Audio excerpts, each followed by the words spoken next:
Tervist, Lennart! Tervist, Hare Krishna! Hare Krishna! Sina oled siis Eesti Krishna teadvuse õpetaja Tallinnas. On see kõige õigem süke nimi või sissejuhatus? See on kindlasti õige, seda me teeme, et me õpetame siis, kuidas praktiseerida Krishna teadvust ehk siis puhast armastust Jumala vastu. Ja mitte ainult Tallinnas, Eestis, välismaal, rahvusvaheliselt, paljudes kohtades, aga peamiselt oleme siis siin Eestis. Sa oled ise vist päris palju reisinud ka ja kui ma uurisin ja kui me enne põgusalt rääkisime, siis Krishna teadvuses on ka süke rändõpetlus vist, õige öelda? Jaa, on olemas selline termin nagu sannyasa, kes on siis safrani värvi või oranži värvi rõivastes ja nemad siis traditsiooniliselt ongi, et rändavad üle maailma ja lihtsalt jutlustavad Krishna teadvust, lihtsalt õpetavad inimestele, kuidas armastada Jumalat, kuidas olla õnnelik ja kuidas teenida Jumalat. Et see ongi nende ainuke eesmärk. Aga me võime olla jutlustaja ka teistes vormides. Et üldse vahet ei ole, et kas me oleme munk või pereinimene või mingis muus vormis. Et tegelikult see, et me anname teistele edasi neid vaimseid teadmisi, see on Jumalale väga rõõmustav protsess ja seega igaüks me saame Jumalat rahuldada sellega, kui me kuidagi ühel või teisel viisil jagame neid õpetusi. Ja siin on muidugi kõige olulisem see, et me ise neid praktiseeriksime. Sest kui me ise praktiseerime, siis on meil ka jõud seda anda edasi ja inimesed ka tunnetavad, et me tegelikult räägime seda, mis me ka ise teeme. Ma tahtsingi võib-olla alustuseks uurida, et inimesed, eestlased minu teada ei teagi võib-olla, mis see Krishna üldse tähendab, võib-olla osad on seda nime kuulnud, võib-olla on nähtud kuskil vanalinnas, käiakse laulmas ja tantsimas ja süke lõbus eestlastele võib-olla üleloomulikult positiivsed inimesed. Kuidas sa süksel täiesti võhikule üldse selle Krishna ja siis ongi ISKCON, Krishna teadvuse ära seletaksid? Et kui võttagi loogiline süke eestlane ja täiesti siis nullist ära seletada, kuidas on see võimalik? See on väga lihtne. Krishna on Jumal. Tema on Jumala kõrgem isiksus. Tema on algallikaline Jumal. Ja Krishna ongi Jumala see algne vorm, ehk siis Jumal nagu oma kodus.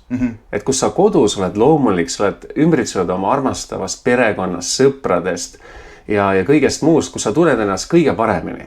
Ja vaat Krishna ongi nüüd see Jumala vorm, kus ta on oma kodus, kus on siis kõige lähedasemad, kõige armastuslikumad, kõige rõõmsamad suhted, puhtad suhted, kus isegi need hinged, kes suhtlevad temaga, unustavad ära, et ta on Jumal. Okay. Et kus on niimoodi, et enam ei ole distantsi hinge ja Jumala vahel, sest et peamiselt maailma religioonides kõigepealt me alustame Jumalat teenima just sellest aspektist, et me mõistame, et Jumal on väga võimas ja väga austusväärne ja me peame alguses olema nagu sellised alandlikud ja hästi austavad, sellepärast, et kui me tahame kellegi arendada armastuslikke suhted, me peavad kõigepealt õppima teda austama. Ja samuti ka suhted Jumalaga on sellised, mis on hästi dünaamilised ja arenevad ja millel on erinevad vorme sõltuvalt sellele, kuidas me suhtume temasse. Et ühel hetkel elus on sul ühtemoodi suhe, teisel hetkel see väljendab võib-olla hoopis teistmoodi. Jaa, täpselt niimoodi, et see sõltub meie arengutasemest ja sellest, mida me tegelikult tahame Jumalalt. Ja nii, kuidas me temasse suhtume, niimoodi ta hakkab ka meisse suhtuma. Et sellest me kindlasti räägime täpsemalt meie vestluse käigus, aga nüüd, kui me räägime just lihtne selgitus, et jah, et Krishna on Jumal, algne Jumal, kõige kõrgem Jumal ja tema siis ongi just see vorm, et nagu Jumal kodus, et hästi lihtne, hästi armastusväärne. Et siis, kui Krishna läheb nagu tööle, niimoodi lihtsalt öeldes, siis ta võtab see Vishnu vormi. Okay. Et siis ta on Vishnu, siis ta on see universumi ülalhoidja ja kes siis paneb tööle kõik universumi seadused ja nii edasi. Et Jumalal on siis mitmed nagu erinevaid vorme, et niimoodi lihtsalt öeldes ongi, et siis Krishna nagu Jumal kodus, see, kes ta algselt tegelikult on. Okay. Ja siis, kui ta nagu võtab need vormis, üks on Vishnu, kes ta hoiab ülal kogu seda universumit, kus me praegu elame. Kas see on siis, mina olen hästi tuttav siis, kuidas ma ütlen, šaivismiga või ütleme Shiva kummardamisega. Et siis ongi Brahma, kes lõi universumi, Vishnu, kes siis hoiab seda koos Just. Ja tegeleb sellega ja siis Shiva, kes on see hävitaja, kes viib asju lõpuni. Täpselt niimoodi, et nad kõik toimivad siis vastavalt Krishna poolt loodud süsteemile. Et kui siis Vishnu on Krishna ekspansioon, kus nagu Krishna ise täidab seda rolli sellises vormis, siis Brahma ja Shiva on teine kategooria, et Brahma on samasugune elusolend nagu meie, lihtsalt tal on antud palju võimsam siis keha ja võimsamad võimed, millega ta saab täita siis seda nii-öelda looja jumala rolli väikse tähega. Okay. Ja Krishna on siis see suure tähega jumal. Ja Shiva on hästi omaette kategooria Shiva tattva, et teda võrreldakse, et kui ütleme Vishnu või Krishna on nagu piim, siis Shiva on nagu jogurt. Okay. Et ta on pärit piimast, aga teda ei saa kasutada piima asemel, sest jogurtil on juba hapu maitse ja teised omadused. Okay. See on selline huvitav analoogia, et siis Shiva ei ole tavaline elusolend. Aga sellega sa ei mõtle ka seda, et jogurt nüüd hapnenud, et mingit moodi kuidagi hapuks läinud või kuidagi halvem või? Yeah. Ei, kindlasti mitte. Et kui vedelikud pühakirjad toovad neid näited, siis see eesmärk on just aidata meil mõista Jumala seadusi, absoluutset tõde, et nad seal kedagi ei halvusta või kuidagi niimoodi. Et see ei ole ju inimeste poolt loodud, see on jumalikud teadmised. Ma tahtsingi uurida, et... Aga räägime lõpuni selle Shiva osa, et Shiva on siis, ongi tema eesmärk, üks on see, et universumi hävitamine teatud ajahetkel, sest universum läbib erinevaid etappe. On loomisetapp, on see ülalhoidmise arenguetapp, siis on see hävitamise etapp, ja siis jälle uuesti luuakse universum. See on nagu tsükli, nagu aastaajad vahetuvad, eks ole, kevad, suvi, sügis, talv, taas kevad ja nii edasi. Samamoodi universumil on erinevad etapid ja me pidevalt meie siis need väikesed hingekesed siin ringleme ja sünnime uuesti, et täita oma soove. Nii kaua, kui me hakkame lõpuks aru saama, et kogu see materiaalne eksistents tegelikult on mõeldud ainult selle jaoks, et jõuda tagasi Jumala juurde, ehk siis vaimsesse maailma, kus me saame elada igavesti õnnelikult ja täies oma tegelikus, hiilgavas, spirituaalses ehk siis vaimses olemises.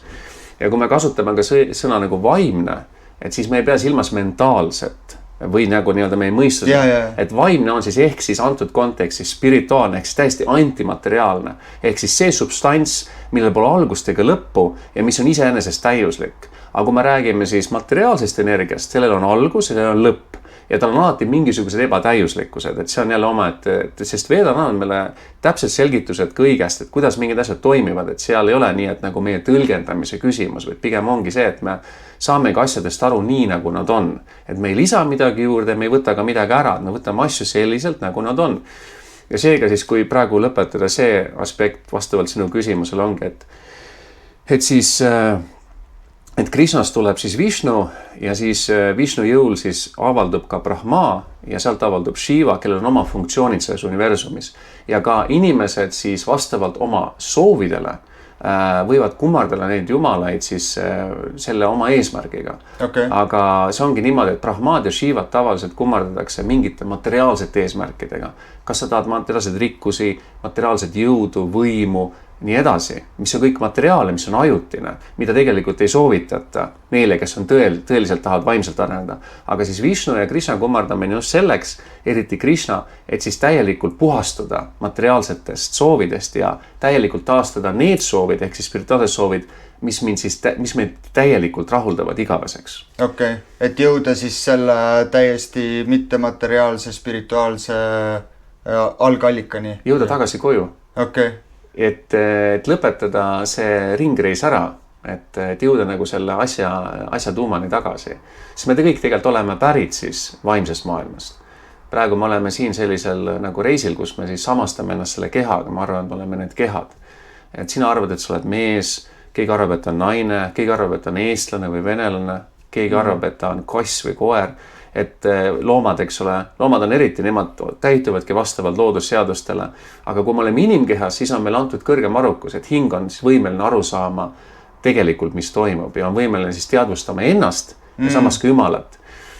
Et see on niimoodi, võib sihukese näite tuua nagu päike, et kui sa lähed õue ilusa päikse kätte, siis sa näed päikest ja sa näed ka ennast, sa oled valguse käes. Ja see ongi see, et mida rohkem me teadvustame Jumalast, rohkem hakkame ka ennast mõistma. Ja mida rohkem mõistame ennast, mõistame ka Jumalat. Me oleme seotud, sest et me kuulume temaga kokku ja kogu selle vaimsuse mõte ongi taastada need puhtad armaslikud suhted Jumalaga. et see ongi kogu asja point, eriti just Krishna teaduses, et kõik muu on nagu abitegurid. Ma tahtsin selle korra ära küsida, et kas Krishna teadvuses siis Krishna oli ikkagi päris inimene ka, on ju? Krishna on jumala kõrgem isiksus, kes siis ajastust ajastusse tuleb vaimses maailmas siia materiaalsesse eksistentsi ja kehastub. Ehk siis avatara, see, kes laskub kõrgemalt. Ehk siis jumalikust maailmast siia, see on avatara. Krishnal on palju erinevaid kehastusi, inkarnatsioone. Aga need inkarnatsioonid väliselt näevad välja, nagu ütleme, inimene. Aga tegelikult nad on läbinisti spirituaalsed. Ta ei võta omaks füüsilist keha, nagu meie. Okay. Et meil on füüsilised kehad, mis siis sünnivad, vananevad, haigestuvad, surevad. Krishnal ei ole sellist keha. Krishna kehal ja tema isiksusel ei ole erinevust. See on üks tervik. See on läbinisti spirituaalne. Aga meil on praegu erinevus. Me oleme hing, kes asub selles kehas. Me kasutame seda keha ja me arvame, et see keha olemegi meie, aga see ongi mingi suurim illusioon. Ja vaimne elu tähendabki siis teadvustada oma tegelikku olemust ja kasutada seda keha, et ta toetaks sinu vaimset spirituaalset arengut. Aga Krishna siis näiteks 5000 aastat tagasi ümmarguselt, natuke rohkem. See on siis see, millal paljud inimesed teavad, et oli see Mahabharati sõda. Täpselt. Mahabharata sündmused, kui me loeme siis Mahabharata seda pühakirja, siis seal kirjeldadaksegi, kuidas Krishna oli siin maa peal. Ja siis oligi nii, et need, kes olid tema pühendunud, nemad said aru, et tegemist on Jumalaga. Aga näiteks need, kes olid ateistid, nemad arvasid, et tegemist on tavalise inimesega, võimsa printsiga, tugeva võimsa printsiga, aga tavalise inimesega. Ja nemad tahtsid temaga võidelda, sõdida. Et see ongi see, et see sõltub meist, kuidas me suhtume ja kuidas me vaatame Jumalat. Ja seega mingis olukorras Jumal võib meile tunduda kui tavaline inimene, aga ta ei ole. Ja aga pühakirjad siis avavad meile, nii et seega Krishna ei tule kui tavaline inimene, ta väliselt tundub just kui tavaline inimene. Aga tal ei ole füüsiline keha. Aga igal juhul ta tuleb selleks, et taas kehtestada siis religiooni ehk dharma ehk siis vaimsuse põhimõtted. Et aidata inimestel siis olla õnnelikud ja vaimselt areneda, tulla välja nendest illusioonidest. Ja põhiillusioonid ongi meie materiaalne iha, viha, ahnus, kadedus, illusioon, hullumeelsus, et mis hoiab meid siin kinni ja mille tõttu me kannatame. Ja Krishna siis samuti ka tuleb selleks, et päästa oma pühenduneid, kes on usklikud, eks ole, ja hävitab ka teemoneid ehk uskmatuid. Sest alati siin materiaalses maailmas, kuna siin antakse vaba valik kõigile, siis ongi, kui keegi tahab olla Jumalast nagu lahus ja tahab olla nagu ise siuke imitatsiooni Jumal, et mina olen keskpunkt ju. Ja seepärast maailmas ongi konfliktid, et igaüks arvab, et tema on see asja keskpunkt, et tema on nautija. Ja siis me kõik olemegi konfliktis üksteisega. Aga kui me teadvustame, et Jumal on kõige keskmes, tema on kõrgem Jumal, me kõik oleme tema teenrid, see on meil loomulik positsioon, et me saavutame maailma rahu. Kõik rahvused, kõik religioonid, me kõik saame rahus olla, kui me teadvustame seda. Aga nii kaua, kui me seda ei teadvusta, siis me oleme veel kehalisel tasandil, siis meil on vaja veel areneda. Siis me hakkamegi ütlema, näed, et see on teistmoodi, mina olen teistmoodi, mul on Jumal selline, sul on teine Jumal ja siis me sõdime, eks ole. Jah, aga Krishna ilmub ja Krishna ilmus ka natuke rohkem kui 500 aastat tagasi uuesti, kui Jumal Shri Krishna Chaitanya Mahaprabhu, nii et isegi väga hiljuti Krishna oli ka siin planeedi peal. Ja nii et ja meil on võimalik minna Indias nendesse paikadesse, kus ta käis, kus ta sooritas oma tegevusi, oma mänge. Nii samuti see 5000 aastat tagasi Krishna ja ka sündis see 500 aastat tagasi. Ja kui ta tuli nüüd, kui Shri Krishna Chaitanya Mahaprabhu, ehk siis kuldne avatara, ta tuli siis selle eesmärgiga, sama eesmärgiga, et jagada need igavesi vaimsed põhimõtted, et siis elus olendid saavutaksid vabanemise materiaalsetest köidikutest ja taastaksid oma puhta armastuse Jumala vastu, jõuaksid vaimsesse maailma, siis ta näitaski ka eeskuju, et ise käitus kui pühendunud, ta võttis nagu oma pühendunu vormi. Et see oligi see, et vaimses siis eksistentsis absoluutne tõde on Krishna, ehk siis on ka algne mees, see maskuliinne pool, ja siis on ka Radharani, ehk siis naispool. Ja tegelikult absoluutne tõde, keda me kummardame Krishna teadvuses, on siis nii see meespool kui naispool, Krishna ja Radharani. Ja Radharani on siis Krishna kõige suurem pühendunu, ehk siis Jumala sisemine naudingu armastuse energia. Ja Indias ma reisides ja kuuldes seal, lugedes mingeid asju, ma sain aru, et tihti ongi see Radha pannakse isegi enne Krishnat või öeldakse Radhe Krishna ja me ütleme ju Hare Krishna, Hare tähistab Radharanit, see on üks Radharani nimesid, Hara ja Hare on see nagu pöörduv vorm tema poole. Hare Krishna ja sellepärast, et Radharani on rohkem armulikum kui Krishna. Oskad sa veel tuua siukseid näiteid või kuna mina tean ka Krishnast, et ta oli hästi siuke mänguline, tema lapse, see on siis see Mahabharata ajal ja kui oli siis see Krishna avatar on ju, hästi tegi hästi palju pättust, mis on, ongi siuke heatahtlik, mänguline, siuke krutskeid täis. Väga ulakas poiss. Väga ulakas poiss, aga nagu alati heatahtlik ja mängis flööti, laulis, mäng, kõik käis sellega nagu kaasas, et kuidas sa seda siis sinu võib-olla enda igapäevaelu võtmesse paned ja mis te siin teete koguduses? No Krishna, et Krishna on ju kõrgem nautija ja tegelikult Jumal ongi algne nautija, seega tema võib teha, mis ta soovib. Ja Krishnale meeldib mängida, teha igasuguseid põnevaid asju, teha mingeid koerustükke, tema võib seda teha. Et näiteks Krishna käis, kui ta ilmus, kuna ta, eks ole, väljendas nagu inimlaadseid mänge ja kuna nagu ma ütlesingi, et tema puhtalt pühendunud, kes temaga koos olid, et nendel on nii puhas suhe temaga, et nad unustavad ära, et on Jumal. Sest muidu ongi nii, et toome ka üks analoogia, et näiteks ütleme mingi riigi president, et mingi härra president, siis kõik austavad teda. Yes, Mr. President, what is your order? Ja kõik on hästi siuke distants, hästi austav ja see on loomulik, see peabki nii olema, sest ka nagu riigipea on Jumala esindaja, peamegi teda toetama ja tegema koostööd, tema hoolitseb meie eest. Autoriteet. Just, see on omaette teadus. Aga siis ongi niimoodi, et see president ju ikkagi teeb oma tööd, lõpuks ta läheb koju ja siis kodus naine ja lapsed ei ütle talle, et yes, Mr. President, nemad kutsuvad teda seal issi või kallis või nii edasi, on ju. Ta on nagu rollid. Neil on erinevad rollid ja siis, et Krishnaga ongi niimoodi, et tegelikult talle väga meeldib selline suhe, kus me nagu suhtume nagu hästi lähedaselt. Aga see ei ole siuke familiaarne, vaata, kus me nagu, et see ei ole siuke kunstlik, et ma ei saa seda nagu kunstlikult teha, et sa pead nagu läbima need etapid, et sa pead kõigepealt õppima Jumalat austama ja siis sa saad nagu, mida rohkem sa puhastud selles vaimses praktikas, seda rohkem nagu loomulikult sa suudad hakatagi temaga suhtlema niimoodi veelgi sügavamal tasandil, et me ei saa nagu üle hüpata niimoodi kuidagi kunstlikult või imiteerida seda. Aga lihtsalt, et me saaksime aru, tähendab, et mis see arengu suund on ja tema puhtalt pühendunud siis ilmuvad temaga koos, sest Krishna teab alati, et tal on alati kaasas tema pühendunud ehk teised siis kellega ta suhtleb, sest Jumal tahab suhelda. Et Jumal on iseenesest täiuslik ja rahul, aga ta saavutab veel rohkem naudingut sellest, kui ta saab suhelda nendega, kes teda armastavad. Ja Jumal meid juba armastab täiuslikult. Ja ongi see, kui meie taastame oma armast tema vastu, siis ta tahab meiega väga suhelda. Ja see ongi Krishna. Ja Krishna näiteks käis varastamas võid. Või siis, ma olen kuulnud. Ja käis võid varastamas ja see oli nagu nende karjustüdrukud, kuna see on nagu karjuste, eks ole, lehmakarjuste selline küla, et põhiliselt pidasid lehmi. See, kus ta laps oli. Vrindavana, eks ole, et Vrindavana see piirkond, Vrindavana on siis siiamaani see vaimne paik, kus me saame käia palverännakul, see on kus Krishna siis ilmus. Indias, väga lähedal Delhile, need lihtsalt võtad pilet lennad Delhisse ja sealt 150 kilomeetrit. Aga muidugi sul peab olema ikkagi Krishna õnnistused, et sinna jõuda. Aga ma tahan öelda, et ikkagi, kui me oleme siirad, siis kindlasti Krishna lubab meil tulla sinna. Aga need, kes võib-olla on väga materialistlikud, et need ei pruugi sinna sattuda, et see ongi see, et Krishna ka kaitseb oma paika, et ikkagi ta tahab sinna, et tulevad need inimesed, kes tahavad temaga ikkagi suhelda.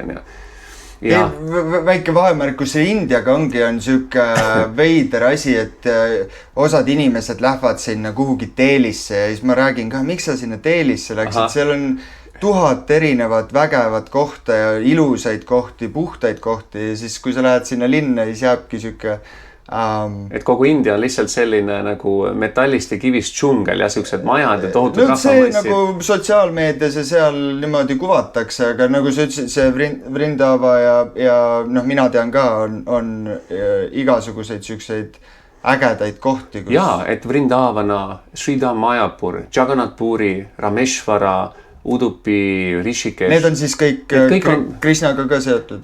Ikka, need on pühad paigad, mõnes kohas võib-olla Krishna avaldub Rama vormis, vaat Jumal Rama, Ramachandra, mis on ka üks Krishna kehastusi, eraldi pühakiri Ramayana.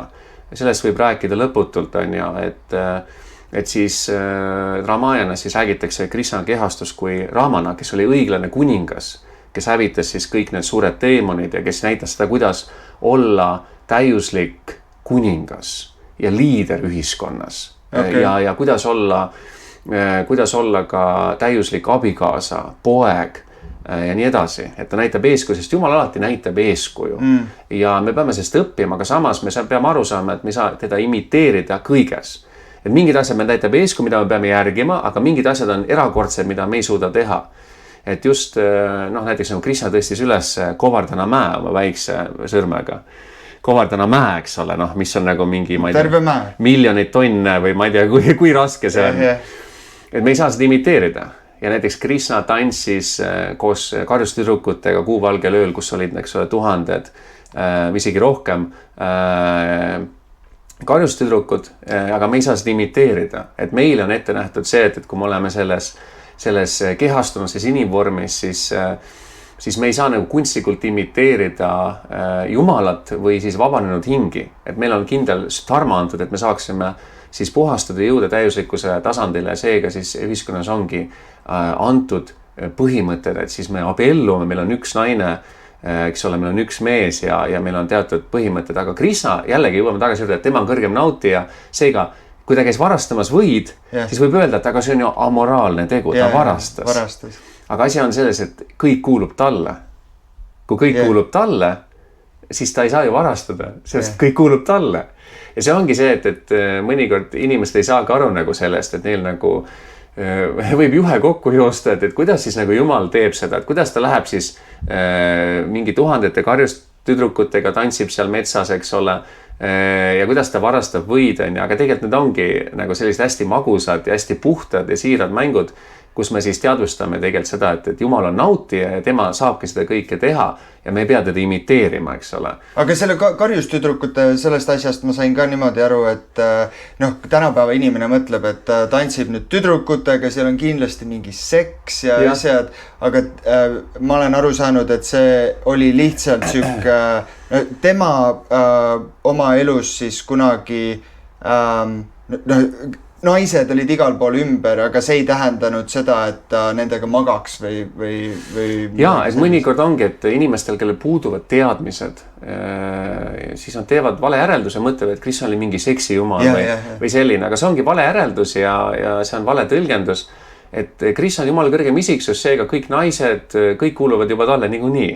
Aga samas, ja tal ongi, eks ole, Krishna Vishnuna, tal on, eks õnnejumalana Lakshmi, siis see on siis raha ja nagu raha ja siukse materiaalse õnne jumalanna ja Krishna siis ütleme, kui ta oli siis Vrindavanas karjuspoisina tegi neid mänge, eks ole, siis ta suhtles koopidega, kes on need karjustüdrukud noored ja nemad armastasid Krishnat nagu täielikult, nemad on nagu parim näide sellest, kuidas Jumalat armastada, sest nad olid valmis kõigest loobuma selleks, et Krishna oleks rõõmus, mis on täiesti spirituaalne tasand. See on siis siuke pühendumus. Täielik pühendumus, see ongi näitabki seda, et nad nagu täielikult pühendusid Krishnale ja Krishna on väga köidetud sellisest armastusest. Jumalat köidab ainult armastus, sest tal on kõik olemas, ta on ise ka täis armastust, aga see, et ta on väga köidetud sellest, kui hing siis nagu tema rõõmuks midagi teeb, eks ole. Et muidu tavaliselt minnakse Jumala juurde, et kallis Jumal, ma palvetan, anna mulle raha, anna mulle rikkusi, anna mulle head haridust, anna mulle hea auto, anna mulle ilus häärber ookeani kaldal, anna mu ilus naine, naisel ilusad riided, lastele hea haridus, nii edasi. Ja tegelikult see on kõik see, mis rohkem nagu seoks sind hoopis selle... See seob meid selle materiaalse maailmaga, selle kehalise kontseptsiooniga. Me saame neid asju küsida, see on juba hea, see on parem katism. Me pöördume Jumala poole, sest on ka erinevad tasandid, kuidas Jumalaga me suhtleme. Et see on niimoodi, et veedad annavad kõigile tee edasiliikumiseks. et see ei ole niimoodi, et oi, et sa nüüd küsis materiaalselt, sa oled väga paha inimene. Ei, see on juba väga hea, see on palju parem, kui sa üldse Jumala poole pöörda. Aga asi on selles, et me saame aru, et Jumal ei ole mõeldud olema ainult meie nagu soovide täitja. Ja lõpuks sa saab meie soove täita ainult nii palju, kui me oleme ära teeninud. Et seega, et meil on ju oma karma, et oma tegudega me näitame Jumalale tegelikult, mida me väärt oleme. Et kui me sooritame häid tegusid, siis me saame ka häid tulemusi. Kui me sooritame halbu tegusid, me saame ka halbu tulemusi. Ja on ka siuksed, nagu segu võib sellest olla. Aga tegelikult Jumal ootabki ja soovib ja annab meile võimaluse puhastuda, sest materiaalsed soovid tähendavad seda, et me uuesti sünnime, uuesti sureme, uuesti jääme haigeks, uuesti vananeme. Aga milleks? Me tahame ju püsivat õnne, püsivaid suhteid, püsivat rõõmu. Ja see ongi võimalik siis suhetes Jumalaga. Aga me saame kõike, me saame riiki juhtida, me saame lapsi kasvatada, me saame abielus olla, me saame tööd teha, me saame kõiki neid materiaalseid asju ühendada Jumala teenimisega. Ja seda me peamegi tegema, et see kõik spiritualiseeruks, aga me saame aru, et see pole asja lõplik eesmärk. Et seda me peame lihtsalt õigesti kasutama, see kogu teadus on vedudes selgitatud, kuidas see ühiskond peaks toimima. Aga Krishna on kõrgem nautija, seega tema jaoks on loomulik. Ja Krishna oligi niimoodi, et ta oli kõikide maailma nagu universumi kõigi ilusamate tüdrukutega. Aga samas ühel hetkel ta lihtsalt kadus enda seast. Jah. Et tal ei tekkinud mingit sükest kleepuvust nendega. Kiindumust. Jah, Ja sellepärast, et Krishna on, mis on Jumala omandused? Krishna on kõige ilusam, kõige tugevam, kõige rikkam, kõige targem, kõige loobumislikum, kõige kuulsam. Kui keegi ütleb, et on Jumal, siis ta peab näitama, et tal on kõik need 6 omandust. Seda saab ainult Krishna näidata. Ja Krishna on kõige loobumislikul. Kõik, ta läks minema koopide juurest. Ei mingisugust kiindumust ja ei mingisugust nagu seda, et kuidagi jah, et nagu jäi nagu enda külge kinni. Ja Krishna näitabki seda tegelikult, et ta ei ole nagu, ta ei ole kiindunud. Ta on vaba. Aga siis koopid said aru, et nad olid nagu muutunud nagu uhkeks, nad muutusid uhkeks, arvasid, et näed, et me oleme Krishnaga ja Krishna on kõige ilusam noormees ja nagu tekkis siuke uhkus ja siis Krishna näitas ka, et ma võin ära minna. Tegelikult ei ole vaja uhkeks muutuda, et Krishna tegelikult ongi, et ta tahab, et me oleksime tõeliselt nagu puhtad ja tõeliselt alandlikud ja alandlikkus tähendab seda tegelikult, et sa ei otsi seda, et inimesed sind tunnustaksid ja austaksid. Ja sa ei pea ennast teistest paremaks ja nii edasi. See on siuke tegelikult väga eluterve suhtumine, mitte siuke kunstlik alandlikkus, kus sa nagu siis ennast kunstlikult madalamaks teed või jätad siukest, et see on siuke nagu puhas spirituaalne alandlikkus, mis tegelikult Jumalale pakub väga palju rõõmu, mis aitab meil areneda, et kus me saame aru, et me oleme väga väiksed, me sõltume Jumalast, aga samas me teeme aga kõik. Aga see ei pea nagu enda siukest jõudu ära kaotama? Ei, me ei kaotama jõudu, me võime olla suur võimas planeedi valitseja Jumala nimel. Aga alandlikkus tähendab seda, et me võtame vastu Jumala autoriteedi ja me ei pea ennast Jumalaks ja me ei ekspluateeri teisi. See on tegelikult väga tugev positsioon ja me oleme vaba sellest valest uhkusest. Me ei pea ennast selleks kehaks ja me ei arva, et ma olen nii palju saavutanud ja mina olen kõige selle allikas ja ma ei ole. Et kõik sõltub Jumala armulikkusest, aga samas ma ikkagi tegutsen ja kasutan kõik aktiivselt Jumala teenistuseks. Et ongi see, et me tegutseme, me saame aru, et kõik sõltub Krishnast, aga samas me tegutseme ja rakendame kõike tema jaoks, et siis me peame näitama Jumalale, et me tõsiselt soovime teda armastada, eks ole, seega see ei ole siukene passiivne meditatsioon. Nii et seega Krishna on kõige nautija ja seega Krishna ei tegele materiaalse seksiga, arusaadav. Materiaalne seks on materiaalsed köidikud, mis on loodud siuke illusioon meile, mis suurendab meie illusiooni kehalist kontseptsiooni. See on nagu siuke lõks, aga millel on ka, millest on väljapääsu tee ja kuidas ta õigesti kasutada, see on omaette teema. Aga jah, Krishna ei ole, nii et see kõik on spirituaalsed suhted Jumala kui kõrgema hinge ja hingede vahel. Lihtsalt väliselt see võib jätta selle mulje. Nagu, et poisid ja tüdrukud suhtlevad. Aga see on väline mulje. Kui me oleme materiaalse kontseptsiooniga, siis me vaatamegi seda niimoodi. Aga kui me arendame vaimse kontseptsiooni, me näeme, et tegelikult seal on puhas pühendumus. Siin on üks huvitav asi, mis ma kuulen, hästi palju paralleele on kristlusega ka. Ja mul eelmine külaline oligi siis kristlik Nelipüha kiriku pastor. Ja siin siis tundub ka samamoodi, et on mingisugused siuksed väga ühtsed asjad, et ongi ainujumal, kes on siis Krishna, on mingisugused ka justkui reeglid või ettekirjutused, et kuidas peaks elama.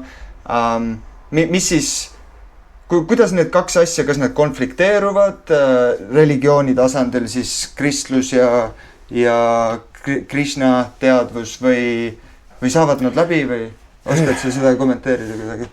Kõik saab väga hästi läbi. Miks? Sellepärast, et absoluutne tõde seisab selles, et on olemas ainult üks religioon, mis tähendab seda, et armastada Jumalat ja täita tema ettekirjutusi. Ja Vedade põhjal, ehk siis mis on maailma vanimad pühakirjad, 5000 ja rohkem aastaid vana, tegelikult isegi miljoneid aastaid vana, aga kui räägime nii-öelda lähiajaga kontekstis, et see on vanem kui Egiptus või Mesopotaamia, vanem kui kristlus, islam, vanem kui budism, isegi nii edasi. Et siis Vedad väga selgelt ütlevadki, et on olemas ainult üks religioon, ehk siis täita Jumala, eks ole, juhendusi. Ja selle eesmärk on ka lõpuks siis jõuda puhta armastuse, kus sa lihtsalt teenid Jumalat sellepärast, et ta sulle väga meeldib. Et sa ei taha temalt enam midagi materiaalselt, sest ta sulle kõik tegelikult, mis vajalik eluks pakub, sa täielikult usaldad teda ja see on kõige puhtam ja loomulikum eksistents. Ja seega me näemegi vastavalt Vedadele, et selline, ütleme, võrdlus, materiaalne analoogia, et on päike, eks ole, siin universumis on üks päike ja ta annab meile sooja valgust, ilma selleta me ei saaks elada, kõik külmuks ära ja nii edasi. Aga me kutsume päikest erinevates keeltes erinevate nimedega. Päike, the sun, el sol, auringo, sonse, surja ja nii edasi.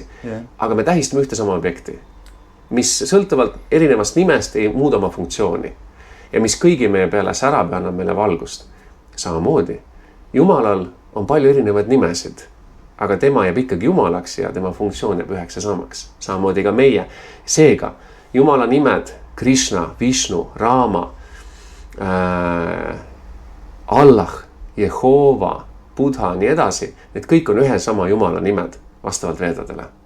Lihtsalt need nimed väljendavad tema erinevaid omadusi ja erinevaid võib-olla siis kehastusi, milles me saame temaga arendada erinevaid võib-olla tüüpi suhteid. Ja see on siis juba see, et kuidas inimene või see hing, kes on inimkehas, et mismoodi ta tahab Jumalaga suhelda ja mida ta Jumalalt tahab ja niimoodi Jumal annab talle võimaluse. Me oleme kõik natuke erinevad, aga see põhimõte on sama, et me järgime Jumala seadusi, me ei soorita pattu, me sooritame õigeid tegusid, mis on vastavalt Jumala seadustele ja me püüame siis vaikselt rohkem puhastuda, et jõuda aina puhtamatele tasanditele, kus me siis vabaneme materiaalsetest soovidest ja tahame lihtsalt Jumalat rahuldada. Ja seega sellise kontseptsiooniga sa näedki, et me oleme kõik üks suur pere, on olemas ainult üks religioon põhimõttes, detailid võivad olla erinevad ja lihtsalt siis ongi, et siis me näeme, et on kristlased vennad, islami vennad ja buda vennad ja nii edasi ja kõigil on siis, kõik püüavad Jumalale läheneda ja Jumal annab neile võimaluse, et seega Krishna teadvus ongi universaalne arusaamine asjadest nii nagu nad on, et seega sellise pilguga siis ongi. Mina näiteks võin külastada kirikut või kuskil maal, ma näen, et Jumala kohal on kõikjal. Nii kirikus, nii templis, mošees, lihtsalt tänaval, lihtsalt looduses. Ma näen, kõikjal on Jumal. Ja see on väga vabastav nägemine. Ja ma olen osalenud ka mitu korda esindanud Eestit, esindanud Krishna teaduse ühingut Lõuna-Koreas toimuval religiooste liidrite ülemaailmsel kohtumisel, kus me oleme siis koos siis kristlaste ja juutide ja budistidega ja moslemitega ja kõik kellega veel, eks oleme siis kõik koos ja siis sa tajud seda ühtsust ja nemad väga hindavad seda Krishna teadvuse lähenemist, et kuidas me suudame näha seda ühtsust ja samas ka erinevust, aga aru saada, et see ühtsus on olulisem. Nii et seega siis Vedad usuvadki seda, et me oleme kõik üks suur pere ja ühe Jumala lapsed. Üks huvitav asi muidugi on see, et siis islami ja kristluse nimel on igasugused sõdu peetud ja asju. Aga sealt Indiast minu teada väga ei tule. India on ju siuke riik ka, keda on vallutatud, rapitud ja tehtud igasuguseid õudseid asju. Ja ise nad ei ole mitte kordagi minu teada kedagi rünnanud. see on tõsi ja et India ei ole ise nagu kedagi rünnanud, et teda on rünnanud moslemid, eks ole, keegi veel. Nagu nüüd vastu rünnanud niimoodi. No jaa, et nüüd kedagi nagu mingi kellegi maa-alad üle võtnud ja niimoodi. Jaa, et see on hea näide ajaloost, et India on hästi rahumeelne, et ta on valmis ennast kaitsma, mis on õige, mis on meie kohustus ennast kaitsta, kui meid rünnatakse, see on loomulik. Aga ta ei ole see, et minna ja võtta teiselt ära. Miks seepärast, et Jumal on andnud kõigil juba elamiseks kohad. Ja iga riigi inimeste karma kohustus peamine on see, et elada oma riigis ja seal üheskoos teha koostööd, et järgida Jumala põhimõtteid ja olla õnnelik seal ja teha see kõik nagu spirituaalseks tegelikult. Et meie kohustus ja meie õigus ei ole minna kellegi ära võtta. Võt. Ja see ongi suur viga, nii et tegelikult meil ei ole põhjust üksteisega sõdida. Me peame üksteist aitama ja toetama ja niimoodi saavad kõik riigid koos eksisteerida ja Jumala põhimõtete kohaselt. Ja India on selles suhtes küll jah, et ta näitab seda head eeskuju sellega, et see on võimalik ja seega, aga tulebki mõista, et religiooni praktiseerimine on ka erinevatel tasanditel. Et inimene võib saada aru, et Jumal on olemas, aga ta võib religiooni kasutada rohkem materiaalsete eesmärkide saavutamiseks. Ongi niimoodi öelda, et näed, see on meie religioosne grupp ja meie tuleme, vallutame nüüd selle maa ära ja me võtame need rikkused, et see ongi selline veel materiaalne lähenemine. Seda ma mõtlengi, et selle Hare Krishnaga on ainuke asi, mis ette saab heita, siis ongi see, et mina tahan seal kohvikus kohvi juua ja nüüd nad tulevad, laulavad ja tantsivad mul kõrval, aga tegelikult keegi pole midagi halba teinud, on ju. Ja ongi, on siuke positiivne olemine lihtsalt ja täiesti rahumeelne. See on religioon üldse või ei? No vaata, tänapäeva maailmas inimesed võib-olla juba ära unustada, mis see tegelikult religioon tähendab, et see tuleb ju ladinakeelsest sõnast religare ehk siis nagu taas ühendama ja samamoodi sõna jooga on ühendus ja religare on ka ühendama, taas ühendama, aga millega ehk siis kellega, Jumalaga. Nii tegelikult religioon ei ole mingi selline, et mingi vana kontseptsioon, mis kunagi oli ja mingi siuke igav asi. See on vale arusaamine, et tegelikult me peame andma tagasi religioonile tema tegeliku tähenduse. Religioon tähendab siis vähemalt, mis puudutab kristna teaduse konteksti, vede konteksti, tähendab seda, et sa õpid armastama Jumalat. Ja õpid austama ja armastama kõiki teisi elusolendeid ja täidad oma rolli, oma missiooni, oled väga õnnelik ja teed teisi õnnelikuks. See on religioon. Ja aga see on siis, seda aitavad need tekstid? Jaa, seda aitavad pühakirjad, kus me saame vaimsed teadmised, jumalikud teadmised, mida me rakendame ellu. Sa pead praktiseerima seda ja siis see muutub reaalsuseks. Ja siis on pühaklikud isiksused, saadud, kellelt me õpime ja ka samuti ka on siis guru. Ehk siis üks saadudest, kes on meie individuaalne guru, kes on meie õpetaja, kes on Jumala esindaja, kes näitab meile eeskuju ja õpetab meid, kuidas meie just oma olukorras saame kõige paremini oma talente ja oma oskusi kasutada Jumala teenimiseks. Ja seega siis, selliselt me mõistame religiooni. Ja ma arvan, et seda peakski rohkem nagu jagama inimestega, et tulla välja nagu sellisest religiooni materiaalsest kontseptsioonist või sellisest, et me saaksime aru, et see on väga dünaamiline protsess, mis tegelikult meid vabastab. Aga ongi see, et kuna religiooni võib praktiseerida erinevatel motiividel, me võime seda teha kadeduse, vihaga, eks ole. Sõda. Siis me sõjaga, aga siis me ei saavuta tegelikult tulemust, me ei saa Jumalat rahuldada. Et see on siuke ka nagu siuke, tegelikult siuke nagu pettus. Me peame jõudma selle puhta religiooni, kus me saame aru, et me peame kõike austama, iseennast austama ja paneme Jumala keskpunkti. Oota, aga sina isiklikult 9 aastat elasid mungana. Täpselt niimoodi. Kus kohas? Siinsamas. Samades ruumides, samas selles Krishna templis, kus me täna oleme. Mida see siis tähendab ja kuidas sa elasid, kuidas see su elu muutis ja... Ma sain ikkagi vaimse kõrghariduse. Okay. See on nagu see spiritual PhD. No ongi samamoodi 9 aastat on ju. 9 aastat, täpselt nii, eks ole. Et 2004-2005 siis ma juba hakkasin nagu sügavamalt mõtlema nende vaimsete teemade peale, et mis on absoluutne tõde. Kui vana sa olid siis? Siis ma olin 11. klass. Värskelt 18. Mingi 17-18 ja täpselt. Et 2004-2005 ja siis ma hakkasin mõtlema, mis on absoluutne tõde, kuidas alati olla õnnelik ja miks on maailmas kannatused. 3 väga Aga kas see oli siis siuke, mis oli sind kogu aeg nagu sisemine siuke küsimus. Need küsimused hakkasid avalduma just niimoodi keskkoolis. Et enne ma nagu ei mõelnud selle peale, mul ei ole religioosset tausta.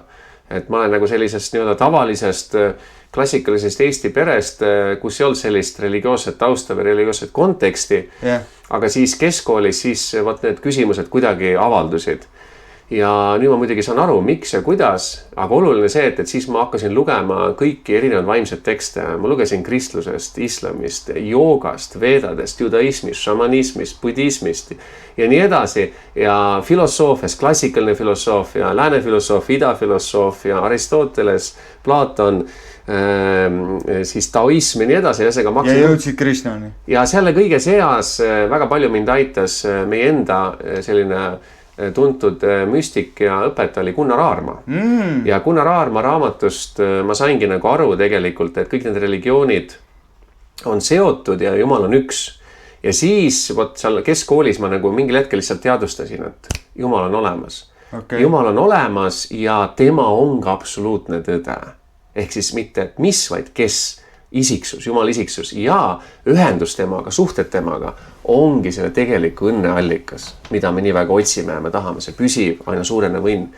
Ja suhe temaga ongi kannatuste lõppemine, sest siis sa lõpetad ära valede asjade tegemise, siis sa ei pea ka kannatama.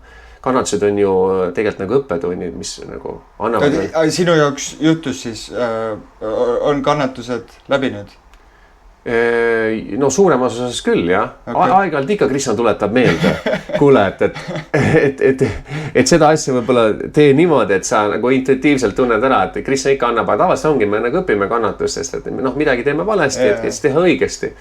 Aga üldiselt jah, et mida rohkem sa nagu keskendud Jumalale ja teed vaimset praktikat, sa rohkem saad ka aru, et ei olegi enam kannatusi, et hakkavad kaduma selle pärast, et sa saad aru nendest õppetunnidest, et sa ei teegi enam asju valesti, siis pole mille pärast kannatada, sest kannatus ongi meie halb karma, eks ole, me oleme rikkunud Jumala seadusi, me saame kannatusi, kui me järgime Jumala seadusi, me saame mingeid häid tulemusi, aga meil on vaja nii ühes kui teises kõrgemale tõusta, et mitte sooritada patte ja järgida Jumala seadusi, aga siis mitte materiaalsetel eesmärkidel, et olla nagu materiaalselt õnnelik, vaid et spirituaalselt areneda. Aga kui me teeme spirituaalselt arengut, siis materiaalne õnn ja materiaalne küllus tuleb järgi iseenesest. See on tihti inimeste see hirm, et kui ma nüüd lähen kuhugi templisse või siis kõik kaob ja... Kõik kaob ja kõik on otsas ja minust ei ole siis midagi, ma olen lihtsalt kerjus tänaval. Tähendab, üldiselt jah, inimesed kardavad, seda on kiindunud. Nad arvavad, et materiaalsed rikkused on minu õnneallikas. Aga see ongi meie illusioon. Me arvame, et kehalisel tasandil me saavutame õnne või mentaalsel tasandil. Ja me arvame, et ongi, et kui ma söön, magan, paaritun, kaitsen seda, panen ennast ilusti riidesse, mul on palju raha, ma saan kõike lubada, ma arvan, et see on nagu materiaalne edu. Aga tegelikult see on ajutine, see lõpeb ära, see ei ole püsiv õnn ju. Aga ma tahan püsivat õnne. Miks ma siis lasen ennast kõrvale juhtida ajutistest asjadest? Ja seega ongi, et siis religioon ja spirituaalsus õpetabki meile, et kuidas leida see püsivõnn, mis on suhetes Jumalaga. Ja seega, kui ma hakkame suutma näha, et kõik see, isegi kui mul on suured rikkused, suured asjad, aga kui ma näen, see kõik on Jumala armulikkus, ma kasutan seda Jumala teenistuseks, siis ma saan jääda tasakaalukaks selles olukorras. Et siis see mind ei saa segada. Oota, sul siis tekkiski 11. klassis umbes siuke isiklik side Jumalaga? Siis ma sain aru, et Jumal on olemas ja tegelikult... Aga kuidas see nagu väljendab? Kuidas sa said siis aru? Ma just jällegi eelmises saates rääkisin, pastor oli ka ateist. Eelnevalt, jah. Ja samal ajal umbes, nagu sina rääkisid 11. klass või kuskil seal keskkoolis, tekkis ka siuke, ma ei tea, siis aisting või äratundmine, et ongi, mul on nüüd mingisuguse, tema kirjeldas ka, et mingisuguse Jumalaga või mitte mingisugusega, aga kui isiksusega tekkis reaalne suhe. Minul oli niimoodi, tähendab, et ma sain aru, et Jumal on olemas. Ja siis ma hakkasingi otsima seda vaimset praktikat, mis selle suhet hakkab arendama. Kõigepealt lihtsalt selle Jumala tunnetus, et ta on olemas. See on see, et kus sa veel vaatad natuke neutraalselt nagu Jumala peale. Et sa veel aktiivselt ei hakka temaga suhtlema. See on juba üks väga oluline arenguetapp. ma saan, et Jumal on olemas. No tema kirjeldas ka seda niimoodi, et ta andis ikkagi selle, kuidas see eesti keeles on, aga see benefit of a doubt, et ma nagu ei usu seda, aga ma proovin või... Ja, niimoodi võib ka juhtuda, et see võib erinevat moodi olla. Minul näiteks enam kahtlusi ei olnud sel hetkel. Okay. Mul oli nagu kindel värk, Jumal on olemas, et ma seal enam ei kahelnud, see oli 100% kindel. Aga ma veel ei mõistnud ja ei teadnud, et aga täpselt mismoodi need suhted siis arenevad. Ma hakkasin otsima inimesi, kes tegelevad vaimse praktikaga. Ja ma hakkasin tegelikult üks raamat, mis mul kodus oli Srila Prabhupada ehk siis rahvusvahelise Krishna teadusühingu raja ja teos. Okay. Ja minu vanemad ega mina siia ma ei tea, kuidas see meil kodus oli. Aga mäletan, et kui ma olin veel 7. klassis, ma juba seda raamatut võtsin ja lehitsin ja nägin Krishna pilti. Väga huvitav. Nägin Arjuna, Prabhupada pilti. Aga siis see tundus nagu kõrge matemaatika. Nii et see raamat ootas õiget aega. Okay. Ja need vaimsed... Aga ta kuidagi nagu kõnetas sind juba varem. Ta siis kõnetas juba varem ja seepärast ma tegelikult saangi aru, et see ei ole ju minu esimene elu. See ongi see, et ma olen igavene hing, ma olen elanud palju elusid. Et tähendab, ma olen juba eelmises eludes tõenäoliselt juba vaimset praktikat teinud. Ja mingil erineval põhjusel sattusin ma siia Eesti riiki, kus ma sündisin ja sain siis täna Jumalale väga head vanemad, kes siiamaani mind väga armastavad ja toetavad. Ja aga mingil hetkel nagu ongi, et siis oli algus siukene, et kus ma olin unustanud selle. Aga ju siis Jumal nägi või võib-olla siis ka mina ise siis, kui hing tajusin, et on vaja see suhe taastada. Ja siis, aga siis jah, 11. klass, 12. siis ma sain, et Jumal on olemas, siis ma hakkasin otsima neid vaimseid inimesi. Ma juba kordasin Hare Krishnat, sest raamat... Mantrat siis sükest ütlesid... Lihtsalt Hare Krishna, Krishna Krishna, Hare Hare, Hare Rama. Aga kas see tuli siis kellegi soovitusel? See oli raamatust, sest Srila Prabhupada, tema oma raamatus alati kirjutab, et korrake Hare Krishna maha mantrat ja ma proovisin seda. Samas ma proovisin ka teistmoodi meditatsioone ja nii edasi, sest ma nagu praktiseerisin kõike, mis ma sain nendest vaimsetest teodest, igast religioonist nagu.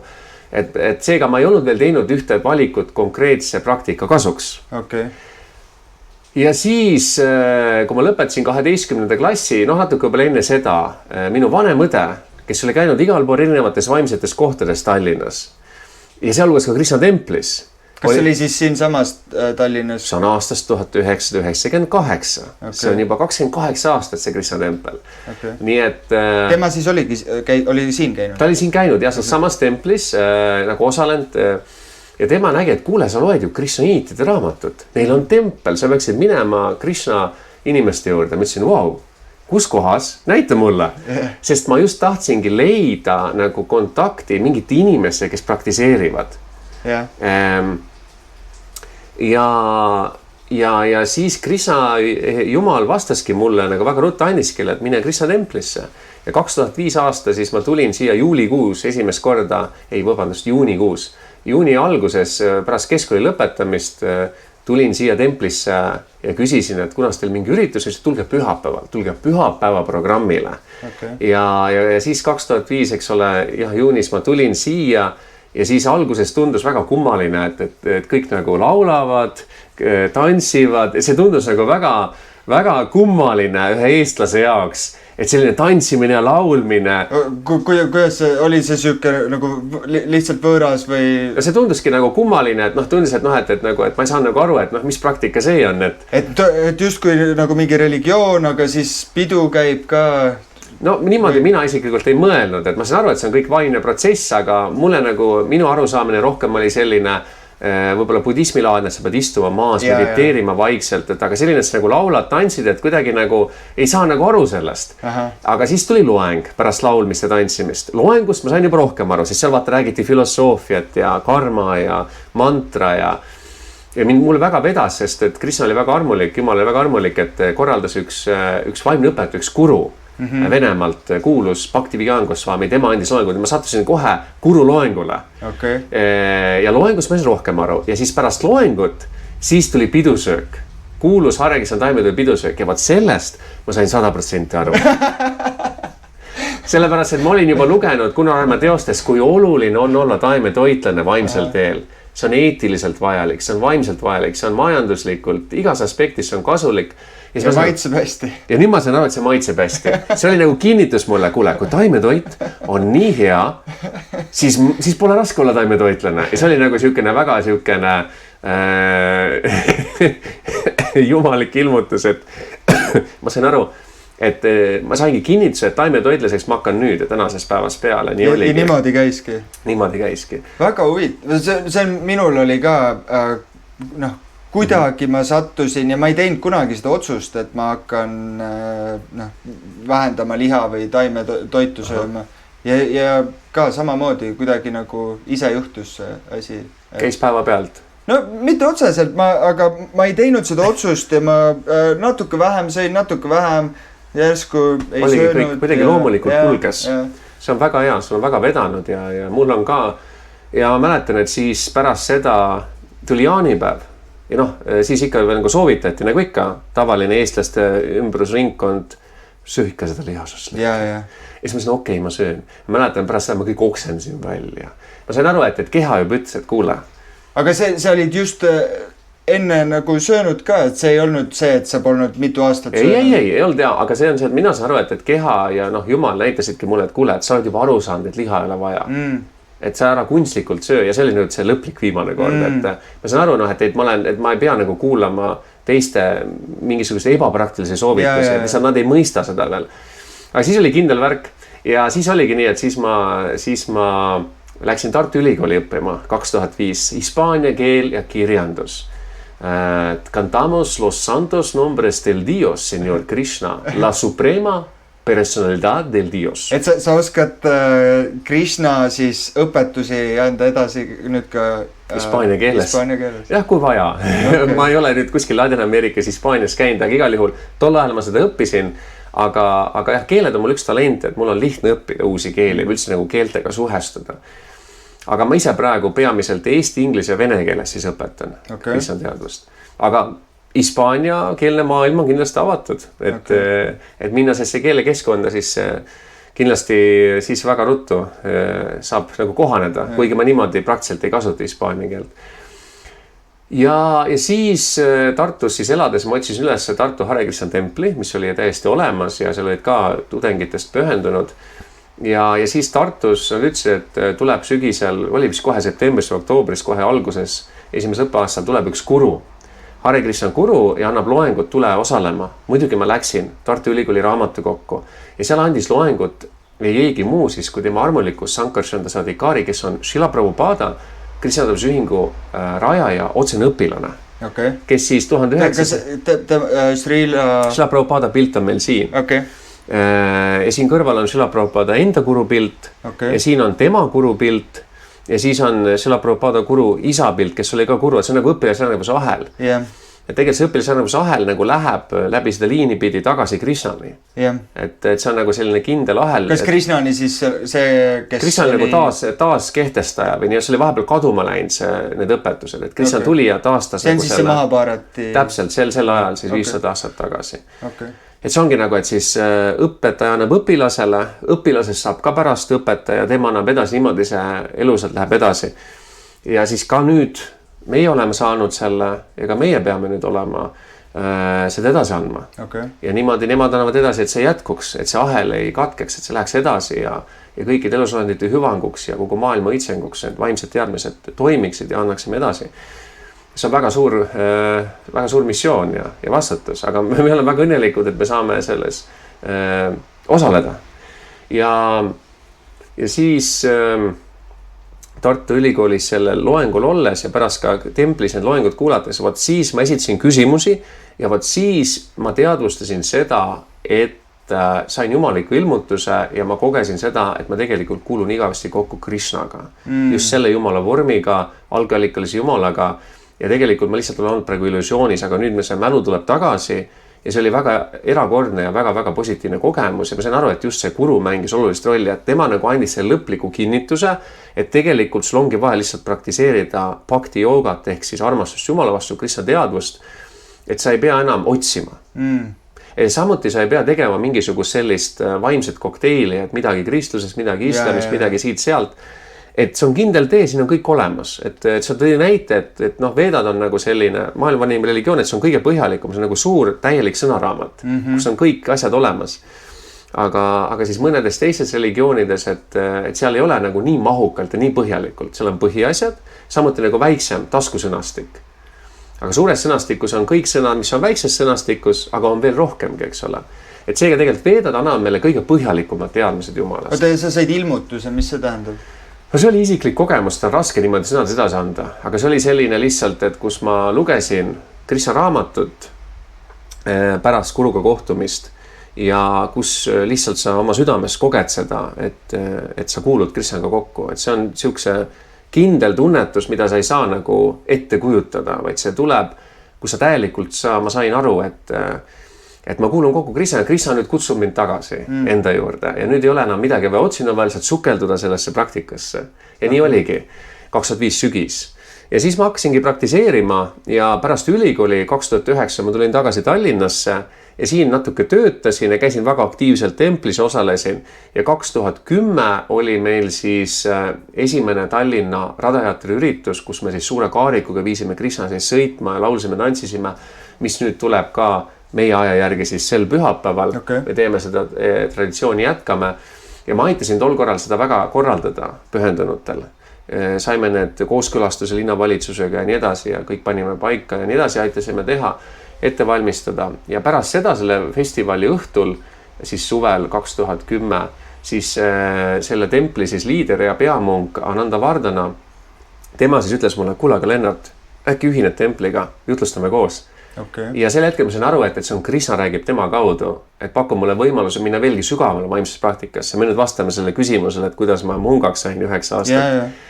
Ja siis tema, ma ütlesin, et ma mõtlen selle peale, aga tegelikult oma südames ma olin juba otsuse teinud, aga mõtlesin, no ma mõtlen niimoodi viisakalt. Aga siis oligi niimoodi, et sain oma vanemate õnnistused ka ja ütlesin, et kõik on hästi. Ja siis ma läksin, ma tahan alguses 3 kuuks, et siuke lühiprogramm, et nagu rohkem süveneda, koos praktiseerida, iga hommiku vara üles mantrat, teeme teenimist, lähme jutlustame, laulame, õpime pühakirju, nii edasi, kokkame, teenime Jumalat. 3 kuud sai läbi, väga hea, veel 3 kuud, väga hea, veel 3 kuud ja siis sai sellest 9 aastat. Nii et 9 aastat ma olin siin ametlikult mungana ja siin sai siis kõik erinevad teenistusi teha ja suhelda erakordsete munkade pühakutega.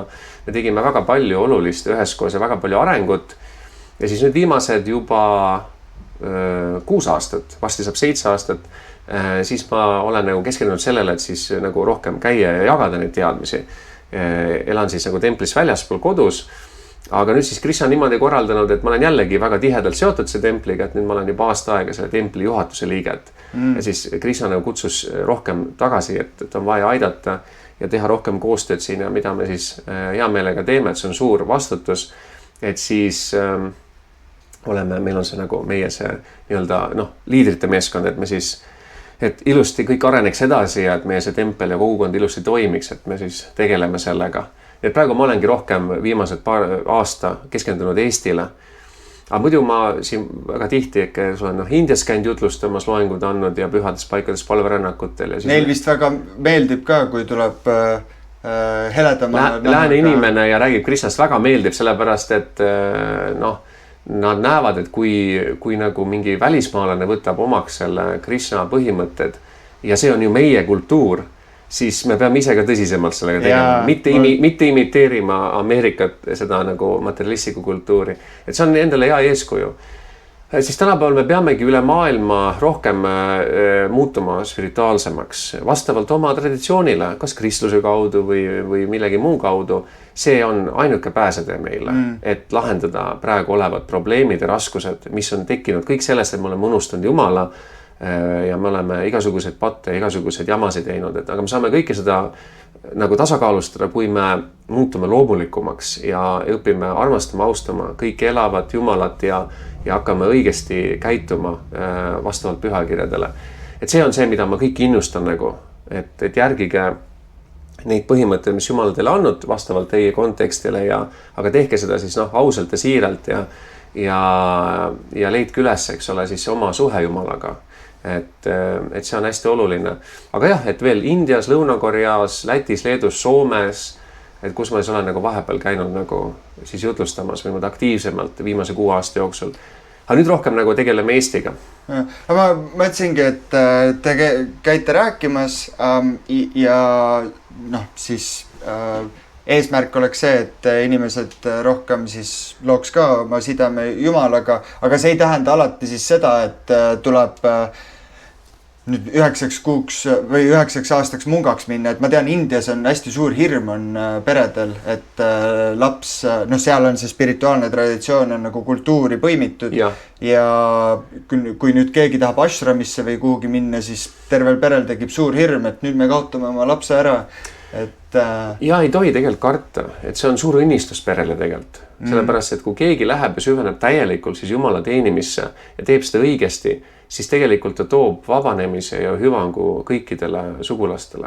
Et see on pühakirjades öeldud, et kui üks inimene saab puhtaks pühendunuks, siis kõik need sugulased, kõik saavad ülimat hüvangut sellest. Nii et seega, jällegi see on mingid materiaalsed kiindumused ja materiaalsed hirmud, et seal ei ole tegelikult sügav arusaamine pühakirjade tegelikust tõest.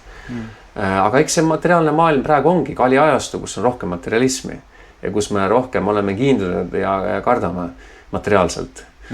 Aga siis Jumal annab meile õige arusaamise, et et me soovitame, ärge kartke, et pigem nähke, kui see on õnnistus ja toetage neid inimesi, ütleme, kes siis tunnevad kutsumust, ütleme, minna ja süveneda kas ashramis või templis või kirikus või kus nad tahavad nagu ütleme olla munga, et see on väga puhas elustiil, kui seda õigesti teha ja see on väga ülev, aga lihtsalt kõik ei ole loodud mungaks, et see on jällegi, et see on niisugune individuaalne kutsumus, sõltub ka meie eelmiste elude karmast, et seega me peamegi tajuma, et kes on selleks valmis. On sul mingid niisugused konkreetsed asjad, mida saab siin saates sõnadesse panna, et mis su elus muutunud on, et eelmises saates ma rääkisin pastoriga, tema rääkis ka siis, nagu mainisin, et kuskil seal 17-18 ta sai ka selle ilmutuse, uuesti sündimise ja tema rääkis, et tema elu enne siis oli siuke pidutsemine, alaealiselt ka joomas käimine, suitsetamine ja nii edasi ja siis side Jumalaga ja jättis neid maha, et me rääkisime seal ka, et see on ju kõik on positiivne ja jällegi ta ütles ka, et tal ema, kui ma õigesti mäletan, proovis siis ümber veenda, et ma ei tea, seal midagi väga tulist sai öeldud, et sina umbes ei lähe ja kardetakse seda, aga kuidas su elu on muutunud siis pärast? Me oleme kõik erinevad, et see ongi see, tähendab, et meil kõigil on erinevad olukorrad, et kõige tähtsam ongi see, et eks meil on hea või halb olukord, põhiline see, et me saame selle ühenduse Jumalaga, saame hakata teda teenima ja armastama. Et minu selles mõttes oli lihtsam olukord, et ma ei ole kunagi suitsetanud, ma ei ole kunagi joonud ja nii edasi, et ma ei ole ma mõtlengi, et seda ongi kindlasti keeruline sõnadesse panna, aga mida see su jaoks siis tähendab või see oligi see, et ma arvan, et peamine toomegi välja selle tegelikult, et ma ju ei mõistnud ju täpselt, mis on see inimelu mõte.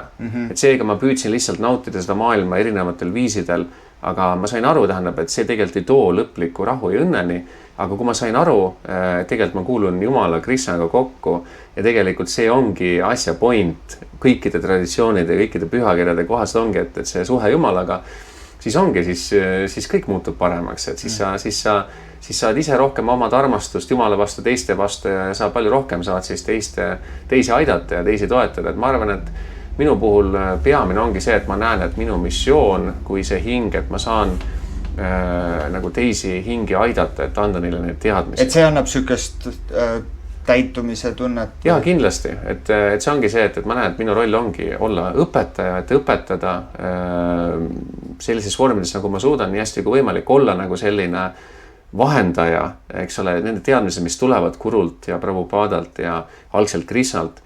Ja seda ma teengi, et ma juba 12 aastat õpetan siis keskkooliõpilastele, ülikooliõpilastele, kes siis, eks ole, usuõpetuse või maailma religioonide või mingite muude ainete käigus tulevad meile siia regulaarselt iga aasta. Tulevad siia templisse? Ja, et siin on koolid, kes käivad iga aasta regulaarselt ja õpilased on nii huvitatud ja me räägime otse kohe Krishnast, Jumalast ja sellest laulame pühasid nimesid, mantreid koos ja pakume taimetoitu ja noortel on väga hea kogemus.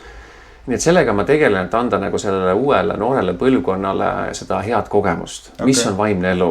Ja et nad saaksid paremini allu, nende maailmapilt oleks avaram ja nad mõistaksid ja saaksid vähemalt kuulda seda, mis on siis täpne Jumala kontseptsioon ja seda ka tegelikult, et religioon on kõikehõlmav asi, et kus me näeme kõiki kui hingi ja me näeme kõiki seoses Jumalaga, seega me oleme kõik üks pere, me aitame üksteist, me toetame üksteist, kuigi meil võivad olla mingid erinevused.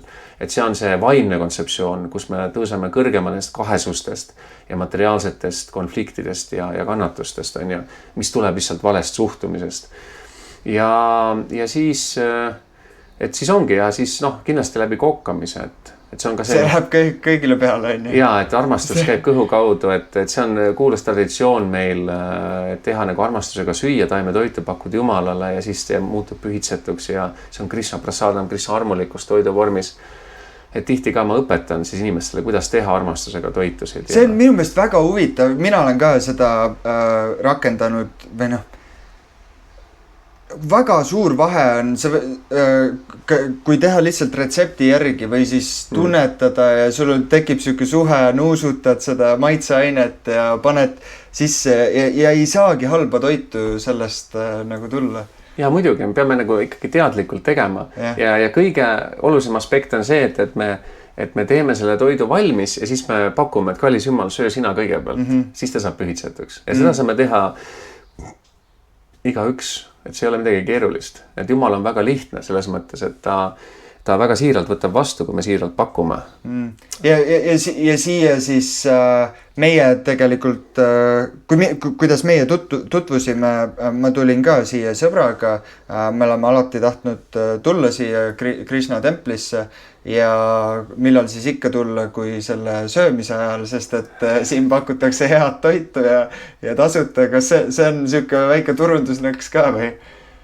Ma arvan, et see on juba Jumala enda nõks, et Jumalal ongi siuke strateegia, et ta mõistab, et me siin Kali ajastul me kõik oleme nii erinevates olukordades ja me oleme nii langenud, et siin ongi väga lihtsas vormis, et ongi pühitsetud toit, laulmine, tantsimine, see on ju loomulik, mis kõigile meeldib. Kõik tahavad head toitu, kõik tahavad laulda, tantsida, head suhted ja Krishna pakubki seda läbi selle Krishna-tõelse liikumise. Ja niimoodi me saamegi nagu puhastuda ja saada siukest kõrgemat maitset. Et tegelikult nendest vaimsetest tegevustest saab kõrgemat maitset ja siis sa saad loomulikult nagu vabaneda nendest madalamatest maitsetest, mis hoiavad meid kinni selles materiaalses illusioonis. Et siis me enam ei jookse siukse nagu oma meelte ihade järgi. Et siis on meil puhas toit, puhtad suhted, puhas laul, puhas tantsimine, kasutame oma talente Jumala teenistuseks, väga lihtne, väga ilus. Mis see korra tähendab, et puhtam maitse? Ma mäletan, sa seletasid, aga kuulajatele ka. Ja see tähendabki seda, et sa koged nagu rõõma naudingut siis vaimsetest tegevustest, nagu näiteks pühakirjade õppimine, lugemine, kuulamine, nende jagamine teistega. Samuti puhtas pühitsetud toidust on ja et see enam ei tõmba sind, eks ole, liha, kala või munade järele ja alkoholi ja sigaretide järele, eks ole.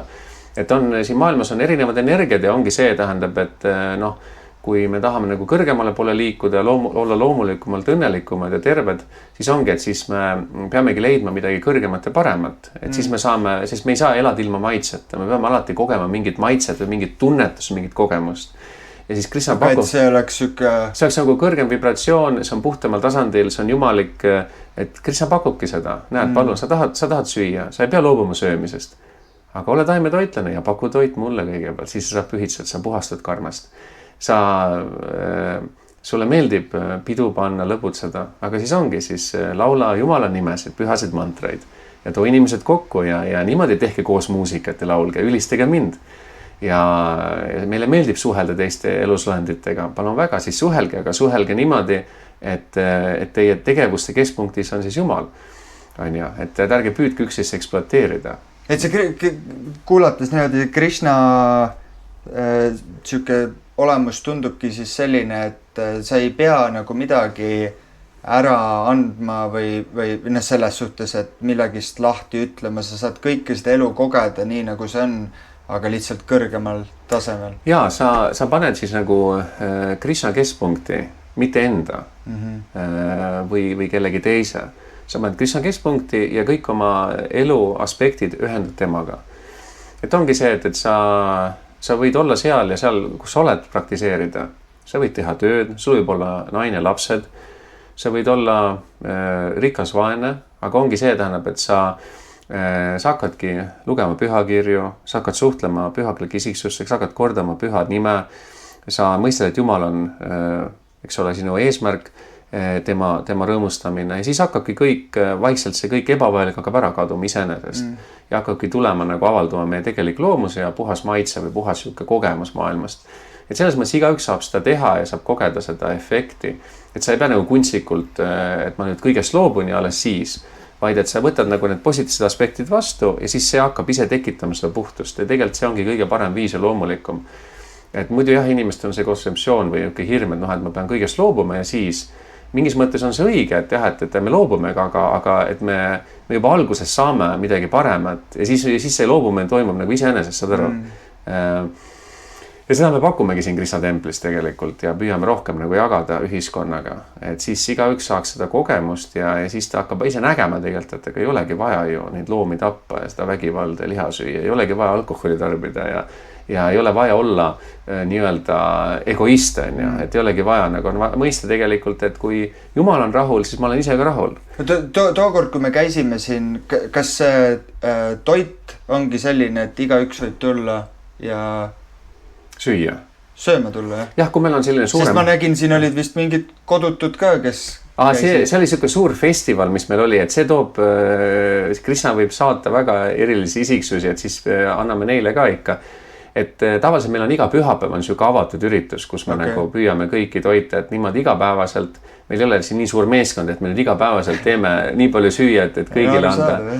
Aga noh, see mõned muud templid Indias ja mujal Euroopas on sellised jah, kus on selline suurem seltskond, et nad võib-olla iga päev teevad suured kogused. Aga niimoodi iga pühapäev kell 2 laulame mantraid, kell 3 on loeng Bhagavad Gitast, vaimsed igavesed tarkused, siis veel natuke laulame, 4:30 on pidusöök, et siis kui kõik, kes tulevad, siis kõiki toidame. Väga äge. Kõik on teretulnud. Kõik on teretulnud. Absoluutselt. Tulge, kogege ja samuti võib kutsuda mind või meid, kes meil veel siin on, et võime ka tulla teie juurde, teha mingit programmi, õpetada kokkamist või koos kokata või teha toitlustamist või teha mandrite laulmist või loenguid, et ma olen niimoodi paljudes kohtades käinud, et hiljutigi olin siin Viljandimaal joogalaagris, kus ma juba 3. aasta kokkan ja toidan kõik ja kõik on nii õnnelikud, ütlevad, et see ei ole joogalaager, see on söögilaager. Et noh, et pühitsed toitudest on kõik nii vaimustatud. Aga jällegi jooga tähendab ju ka Absoluutselt, see ongi tegelikult, et jooga on nagu täielik harmoonia, tähendabki ühendus Jumalaga, Jumala teenimine ja keskendumine Jumalale ja oluline aspekt ongi see, et me sööme toitu, mis on pühitsed Jumalale, siis see on kõige toetavam meie vaimsele arengule. See on väga praktiline ja siis ka, eks ole, et teeme need vaimsed loengud ja vaimsed teadmised.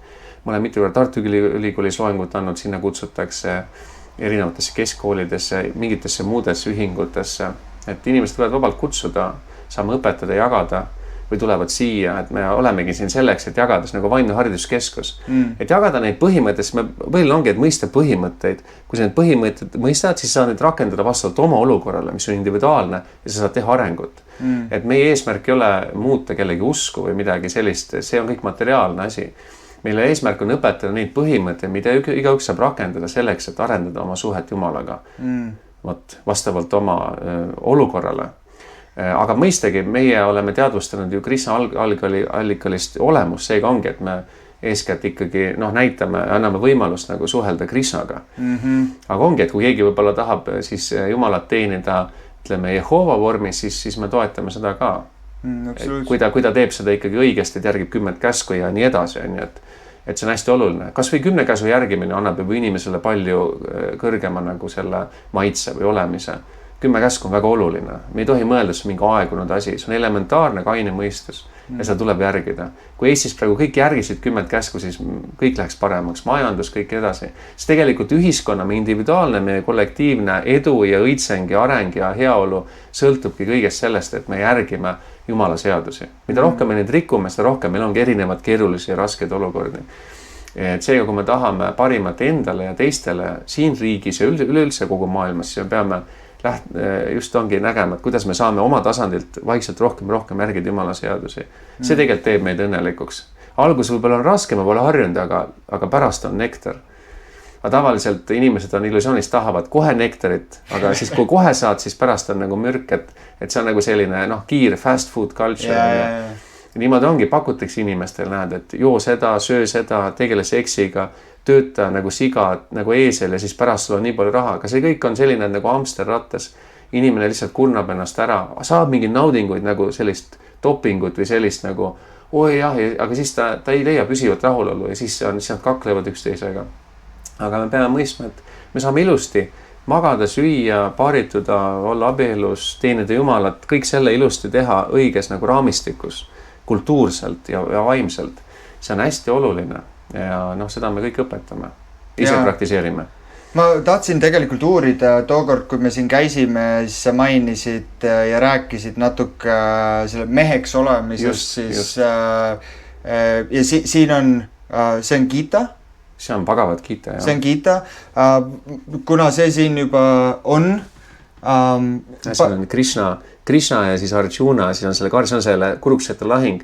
Ja tegelikult Krishna õpetabki meid kui hinge, keda esindab Arjuna, et ära lase oma meelte hobustele ennast viia ei tea kuhu kuristikust alla, et sa pead õppima kontrollima oma siis meeli andma nagu ohjad Jumala kätte. Ja see raamat kirjeldabki siis seda Mahabharati sõda suures... No seda tegelikult Mahabharata kogu sellest sõjast ja sellest ajaloost on ikkagi eraldi Mahabharata teos, aga Mahabharata üks osa on Bhagavad Gita. Okay. Ja see kirjeldab siis seda vaimset teadmiste tuuma. Okay. Vot, ja selle lahingu kõige olulisemat aspekti, seal kus siis Krishna annab Arjunale, oma sõbrale ja seal hulgas ka meile kõigile need teadmised, mis meil on vaja seda, et saavutada täielik valgustumine ja puhas armastus Jumala vastu, ehk siis religiooni ja vaimsuse täiuslikkus on antud Bhagavad Gitas. See on lihtsalt huvitav selles suhtes, et Krishna ka hästi armastav ja selline ja siis see üks suur osa sellest õpetustest on keset seal sõda. Lahingu välja. Ja Arjuna oli suur sõjamees ja kindral, eks ole. Et see ongi see, et ei tohi teha valet järeldust, et me ei ole patsifistid. Et see on kunstlik protsess. Et Krishna teadvus on kõike hõlmav. Ja me saame ka vägivalda kasutada Krishna teadvuses. Ja seda tuleb kasutada siis teiste kaitsmiseks ja religiooni põhimõtetel sõdimiseks. Et kui meid keegi ründab või meie riiki rünnatakse, siis me peame minema kaitsma. Ja see sõda oli konkreetselt oli nagu nii-öelda siis heade ja halbade vahel. Et oli siis nagu jumalik pool ja oli teemonlik pool. Et seal oli nagu kõik väga selge. Ja see õpetab meile seda, et meie enda sisemine elu on ka nagu sõjatanner, kus me siis peame iga päev tegema õigeid valikuid strateegiliselt ja sest me võime alati valida, et kas ma nüüd teenin Jumalat või teenin oma meeli või ma püüan siis nii-öelda alistuda oma materiaalsetele soovidele ja egole, mis siis tegelikult lihtsalt mind siis pane mind degradeeruma. Et seega ongi, et Bhagavad Gita õpetab, kuidas iga päev saad siis võidukat lahingut teha ja olla õnnelik. Et see on väga hea ja väga praktiline teos ja sellest ei tohiks kindlasti otsida vägivallatuse filosoofiat. Et me peame viima vägivalla miinimumini, me ei tohi teisi ekspluateerida lihtsalt aga see ei tähenda seda, et kui nüüd rünnatakse ja siis sina lihtsalt kätt jääd üles ja ei, mindlasti mitte. Et see on hästi oluline. Ja seega ongi, et kui sa näed, et teistele tehakse liiga või Jumalat solvatakse või midagi sellist, ja see keha ka tegelikult kuulub Jumala, me mõistame, et see on Jumala oma see keha, et see on nagu korter, mida sa kasutad auto, mis kuulub Jumalale, et seega siis sa ei lase sellele liiga teha, sest see on instrument, mida sa kasutad tema teenimises, kuigi sa ei ole see keha, sa oled hing. Et seega, see on oluline, et seega kui on vaja, siis me võitleme ja sõdime ja kui on vaenlased, siis me tapame nad ära. Kes siis mitte, et me kuidagi seda niimoodi kunstlikult tõlgendame, vaata nagu omakasu nimel, et oi, näed, need on nüüd religiooni vastu, see on nüüd, anname õiguse, me neid hävitame, et see ei ole sükene pime või suke kuritarvitamine, vaid et tõesti, et on reaalne arusaamine, et kui on reaalne rünnak, siis me reaalselt ka kaitseme. See on hästi oluline, et seega meil peabki olema ikkagi selline riigivalitsus ja selline sõjavägi, kes on Jumala kesksed, eks ole, kes siis kasutavad seda jõudu ja seda tehnoloogiat selleks, et kaitsta rahvast. Aga kõige olulisem kaitse on see, et rahvale antakse vaimset teadmisi. Sest kui rahvas ei ela ju õigete moraali ja religiooni printsiipide kohaselt, siis kuidas sa saad oodata, et selline seltskond siis saab areneda. Ongi, kui me õpetame inimestele, et lihtsalt naudi oma keha ilma piiranguteta, siis me saame ka ainult oodata kaost. Ja seega Krishna Bhagavad Gitas tegelikult ei räägi otseselt sellest, et mehe roll on see või naise roll on see, et ta räägib üldiselt, mis on hinge roll. Sest me peame aru saama eeskätt, et me ei ole mehed ega naised, me oleme hinged. Lihtsalt meil on praegu selline kehastus, mis on küll erinev, selles mõttes, et mehe keha on nagu ühte tüüpi auto, naise keha on teist tüüpi auto. Et ühega sa saad ühte asja teha, teisega saad teist asja paremini, on ju. Et me oleme erinevad, meie keha tasand on erinev ja psühholoogia on erinev. Me suhtume, mõtleme erinevat moodi, aga eeskätt Krishna teadus on mõeldud kõigile ja teadvustades sa oled hing. Kui sa saad, et sa oled hing, siis sa saad nii mehe või naise rollis seda kõige paremini rakendada, et sa saad vaimselt areneda ja sa saad siis toetada teisi, kes on sinu ümber ka Jumalat teenida.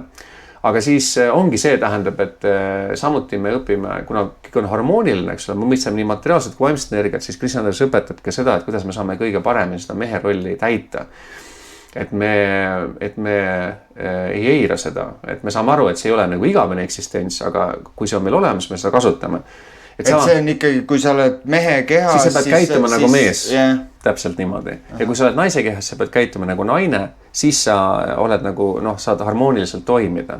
Et sa ei saa nagu kunstlikult seda muuta. Samamoodi nagu me ei saa teha kartulist porgandit või porgandist kartulit. Nad on juba loodud, neil on kindel funktsioon. Kui me seda mõistame, siis me saame areneda. Samamoodi, kui sul on mehe keha, siis sa pead mõistma, mida see tähendab, et kuidas sa saad siis seda mehe keha kõige paremini kasutada vaimseks arenguks. Ja mehe puhul ongi kõige olulisem see, kui me läheme kohe asja tuumani, sest muidugi terve seminari ma kunagi tegin, 3 aastat tagasi tegin sellise 8 osalise loengu seeria meheliku elu alused vastavalt Bhagavad Gitale ja vedalikele pühakirjadele ja väga toredad mehed tulid kokku, väga kihvt. Oli see populaarne?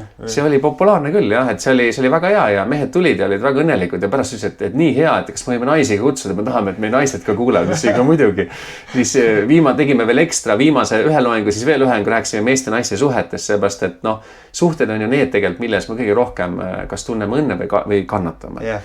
Ja seega ongi hästi oluline mõista, et kõige olulisem suhe on Jumalaga. Ja kui sul on see paigas, siis sa saad ka paremini suhestuda teistega. Ja samas nagu käsikäes sellega on see, et mida paremini sa suhtud teistest, siis sa saad ka paremini suhtuda Jumalasse. Et see on nagu, nad on nagu koos kõlas ja seega me peame õppima üksteist austama ja aru saama, et me oleme ikkagi hinged eeskätt. Ja peame panema Jumala keskpunkti, vaatamata, mis kehades me oleme. Aga siis samuti oskame seda kehaga kasutada. Seega, kui sulle antakse kätte, eks ole, nuga, siis noaga saad mingeid asju täpselt teha. Sa ei saa seda sama asja teha näiteks lusikaga.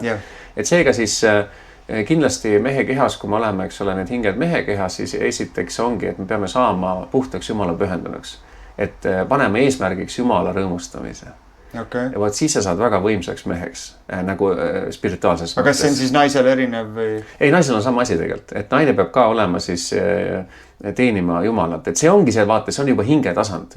Saad aru, et see ei sõltu nagu kehast. Et mõlemal puhul, et sa oled mehe või naise kehas, meie eesmärk peaks olema, kui me räägime ausalt ja otseselt, et eesmärk on teenida Jumalat. Ja siis ma saan aru, et kui see on paigas, siis see, et sa oled mehe kehas või naise kehas, siis see joondub...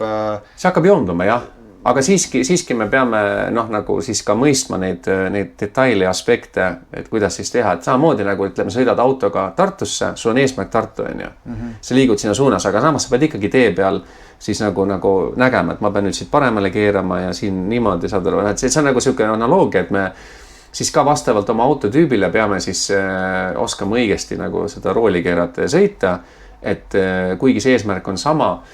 Ja siis mehe puhul jah, et me paneme Jumala keskpunkti ja siis hästi oluline ongi see, et me õpime nagu Krishna õpetab Arjuna oma meeli kontrollima. Et me ei tohi olla oma meelte orjad. Mis ongi, et kui me hakkame nagu oma meeli teenima, siis me nagu kohe niimoodi läheme tasakaalust välja. Et mees peab olema siis hästi hästi siis stabiilne. Ta peab olema tugev vaimselt ja see jõud tuleb ikkagi Jumala teenimisest. Jumala teenimine peamiselt ongi Jumala pühade nimede lausumine, laulmine, Jumala poole palvetamine, Jumala pühakirjade lugemine, siis Jumala pühakute eeskirjade järgimine, Jumala vormide teenimine ja nii edasi. Need on erinevad nagu konkreetsed praktikad, millega me oma päeva täidame, et varakult üles tõusta ja varakult magamine. No mees on see, kes nagu siis ei tohiks alistuda oma meelte naudingutele. Et see ongi niimoodi, et siis sa sööd nii palju kui vaja, mitte rohkem, mitte vähem. Ja kindlasti sa ei ole nagu meelemürkide mõju all, eks ole, et sa oled vaba alkoholist ja sellistest uimastavatest ainetest. Sa mainisid seal, et on siuksed laulud, et this is a man's world. Ja selles suhtes, et midagi mul jäi kõrvu, et kui mehed võtavad need ohjad ja hoolitsevad enda või siis ütleme enda eest, jah, siis naised ei pea justkui midagi tegema, nemad kuidagi joonduvad selle järgi. Oli see mingi selline mõte? Jaa, absoluutselt. See on õigesti meeles, see on väga oluline arusaamine. See on niimoodi, et kui me vaatame vanu traditsioone, siis peaasjalikult igal pool olid mehed kuningad, mehed olid liidrid, kodus perekonnapea oli mees, igal pool olid mehed. Kui me läheme ka idamaades, siis peamiselt igal pool ongi mehed sul nagu tegutsevad. Et niimoodi nagu niimoodi sellises nagu niimoodi nähtavas vormis. Naine on rohkem nagu tagaplaanil. Et see ongi see, et Jumal ongi loonud selliselt, et mehe ja naise erinevad, et nad üksteist toetaksid. Ja mehe positsioon ongi selline, et kui sa oled nagu hingena mehe keha, siis sa pead õppima, et sul on suur vastutus olla selline nagu juht ja liider, kas siis nagu laiemal või väiksemal tasandil. Kõigepealt sa pead olema enda keha liider, et sa ei tohi nagu olla oma keha ohver või nagu nendele alistuda meelte naudingutele, mida tänapäeval väga nagu populariseeritakse. Mis tavaliselt ongi see, et liha söömine, alkoholi tarbimine, naistega seksimine, niisugune värk on ja siis uimastid ja siis niimoodi, et sul on kõvasti raha, et seda võimaldada, siis sa töötad nagu eesel, aga see kõik on selline illusioon, mis tegelikult viib kannatusteni ja ühiskonna nagu kokkuvarisemiseni, kui me nagu propageerime sellist lähenemist. Ja seega siis see niimoodi tähendab, et mees peab olema puhas pühendunu ja naine peab siis meest järgima. Ja vaata, kui sa oled tõesti puhas pühendunu ja seal on eesmärk on Jumala rõõmustamine, sa järgid oma kuru ja teed seda täpselt ja siiralt, siis see tekitab sellise energia, et siis see naine on sellest nagu innustatud ja siis ta tahab ka seda järgida. Kui tal vähegi on nagu nii-öelda naiselik suhtumine, et tegelikult naine ongi loodud, et ta on loodud järgima, et nagu mees on siuke maskuliinne printsiip, kes siis nagu läheb ja liigub ja teeb ja tegutseb ära ja siis loob selle nagu siukse stabiilse keskkonna ja siis naine nagu tuleb selle järgi ja saab tunda ennast turvalisena selles keskkonnas. Vot, ja siis tal on seal hea olla ja hea suhelda ja siis ta on rahul ja õnnelik ja siis ta toetab, annab siis nagu mehele energiat ja inspiratsiooni, et mees saab täita neid kõrgemaid vaimseid eesmärke. Ja niimoodi vanades traditsioonides ongi alati olnud. Ja tegelikult see on Jumala seadus, mis ei sõltu traditsioonist või vanast või uuest, et see toimib praegu siin ka. Lihtsalt me peame ennast viima uuesti tasakaalu. Aga see on siis, tundub justkui, et ära kadunud natuke... No jah, sellepärast, et me oleme eemaldunud Jumalast ja me oleme nii palju patte sooritanud ja siis kõik muutubki selliseks nagu... väärastunud vormid tulevad, kus me unustame ära tegelikult, mis on hinge roll, mis on mehe roll, mis on naise roll ja siis me lihtsalt olemegi selles illusioonis, kus me oleme unustanud, mis me tegelikult tegema peame ja siis me lihtsalt kuidagi teeme mingit tööd, et saada mingit raha, et kuidagi elada ja siis vahet ei ole, mis me muud teeme ja seda propageeritakse. See on väga vale.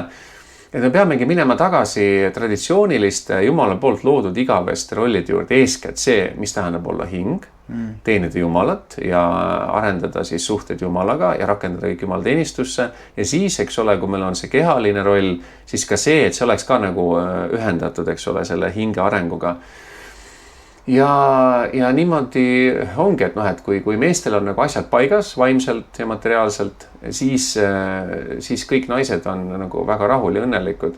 Et seega nagu mehed peavad ju rohkem tööd tegema enda kallal. Sest naised on nagu loodud järgima. Me näemegi, et tihti paljud religioossed liikumised on palju naisi.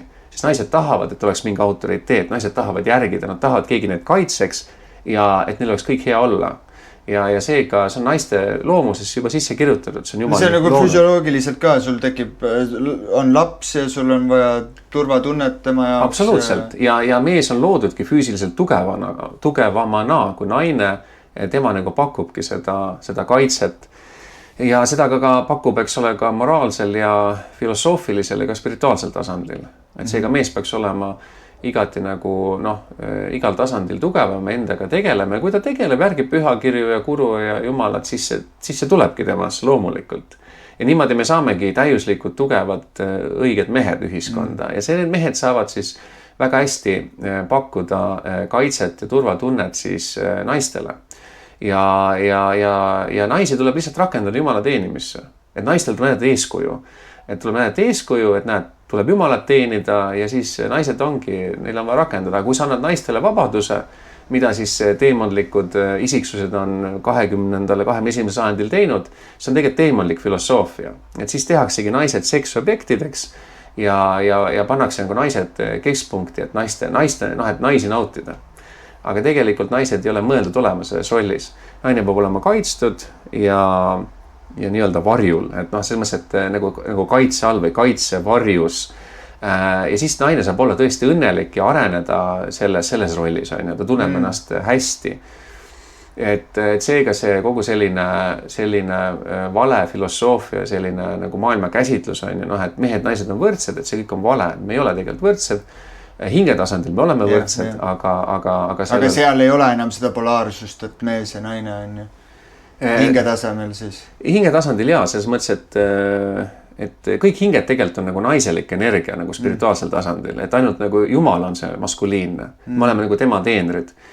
Aga see on spirituaalne tasand, see ei ole nagu materiaalne naine või materiaalne mees, et see tuleb ka sellest eristada, aga me võtame nagu sealt, me saame nagu aru, kuidas see nagu peegeldub siin, et kõik siin ongi vaimse maailma peegeldus.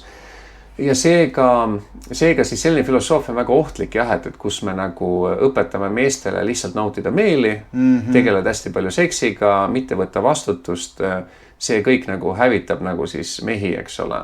Ja siis viib ka naised nagu unarusse ja kaosesse, eks ole, et siis naised arvavadki, et siis ongi et siis nagu siis ongi vaja nagu käituda nagu seksobjektid ja nii edasi või nad mõtlevad mingeid muid asju välja, siis tekib selline täielik segadus. Et seega, kui teha asi väga lihtsaks on ju kokkuvõtvalt ongi seega, et siis nagu mees peab keskenduma selle, et järgida pühakirjade juhiseid, ütleme, oled see kristlane 10 käsku, eks ole, mis seal veel Jeesus sul õpetab on ju nii edasi ja samas tegelikult ka pühakirjades, ütleme, Pagavat kiites on see nagu üldine just nagu hingetasandil, see kõige sügavam, kõige olulisem aspekt, aga on teisi veedalikke pühakirju, kus räägitakse konkreetsemalt, eks ole, nagu siis, mis nagu mees peab tegema või mida naine peab tegema. Aga üldiselt nagu summeerida see või niimoodi võtta kokku, see ongi see, et peamine on see, et mees peab olema väga keskendunud spirituaalsele teele, ta peab väga hästi kontrollima oma meeli ja täitma siis oma kohustusi hästi, et ühesõnaga ta võtab vastutuse, see on minu naine, need on minu lapsed, mina neid kaitsen, aitan ja toetan ja viin siis Jumala juurde. Ja kui mees niimoodi käitub ja tõsiselt teeb seda niimoodi täiskasvanulikult ja tasakaalukalt, siis naisel on väga loomulik nagu siis alistuda selle mehele ja olla tema teenijanna või teenida. No nii kui need on mõlemad üksteist teenivad, lihtsalt erinevas vormis. Ja siis naine on kaitstud ja siis on niimoodi koos jõuvadki Jumala juurde. Nii et kui me vaatame pühakirju, siis seal ongi lugusid nagu väga vooruslikest naistest, kes lihtsalt olidki pühendunud oma mehele. Siis nad said aru ka, et nagu mees on Jumala esindaja. Aga kas seal siis räägitakse ka nendest teemonlikest jõududest, et mul oli jälle eelmises saates ka piiblis räägitakse ja seda ongi siis see, millest sa rääkisid, et need igasugused väärastumised, mis on ka tänapäeval, ma võiks ka nimetada, et ongi see, tahetakse hästi palju soovahetusoperatsiooni teha, on siis on igasugused seksiga seotud asjad ja muud. Ja ma tean isegi Indiast, kes on mõned, kes on siia läände tulnud ja nende jaoks nad tulevadki lihtsalt selle pärast, et siin on siis ütleme naistel vabadus ennast kuidagi seksuaalselt väljendada ja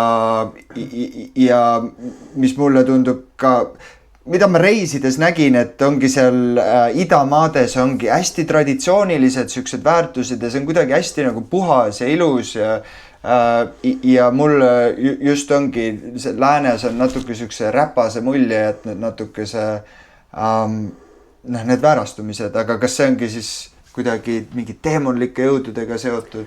Me oleme Kali ajastul ja on erinevad ajastud, Satya-juga, Dvapara-juga, Treta-juga, Kali-juga ja need kõik siis kestavad pikka aega. Kali-juga kestab 432 000 aastat, me oleme 5000 aastat sellest ära elanud ja me näeme juba hästi palju igasuguseid kaost, igasuguseid degradeerumist ja nii edasi, et see läheb aina hullemaks tegelikult.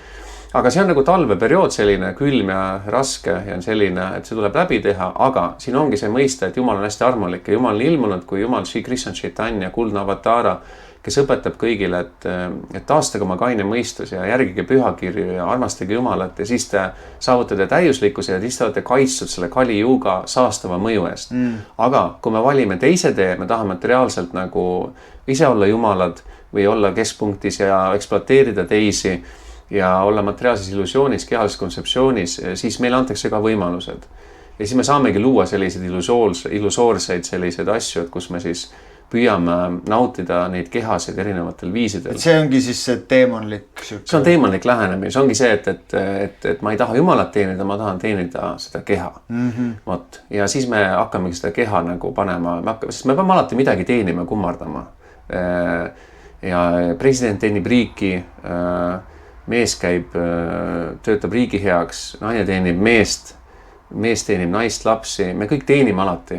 Ja kui me tahame olla superegoist, me ikka peame seda keha teenima. Sööme, magame ja nii edasi. Me ei saa olla mitte teenida. Ainult Jumal on see, kes on nautija. Meie oleme teisejärgulised nautijad. Ja seega vaimne elu tähendab seda, et sa õpid pakkuma kõike Jumala teenimiseks.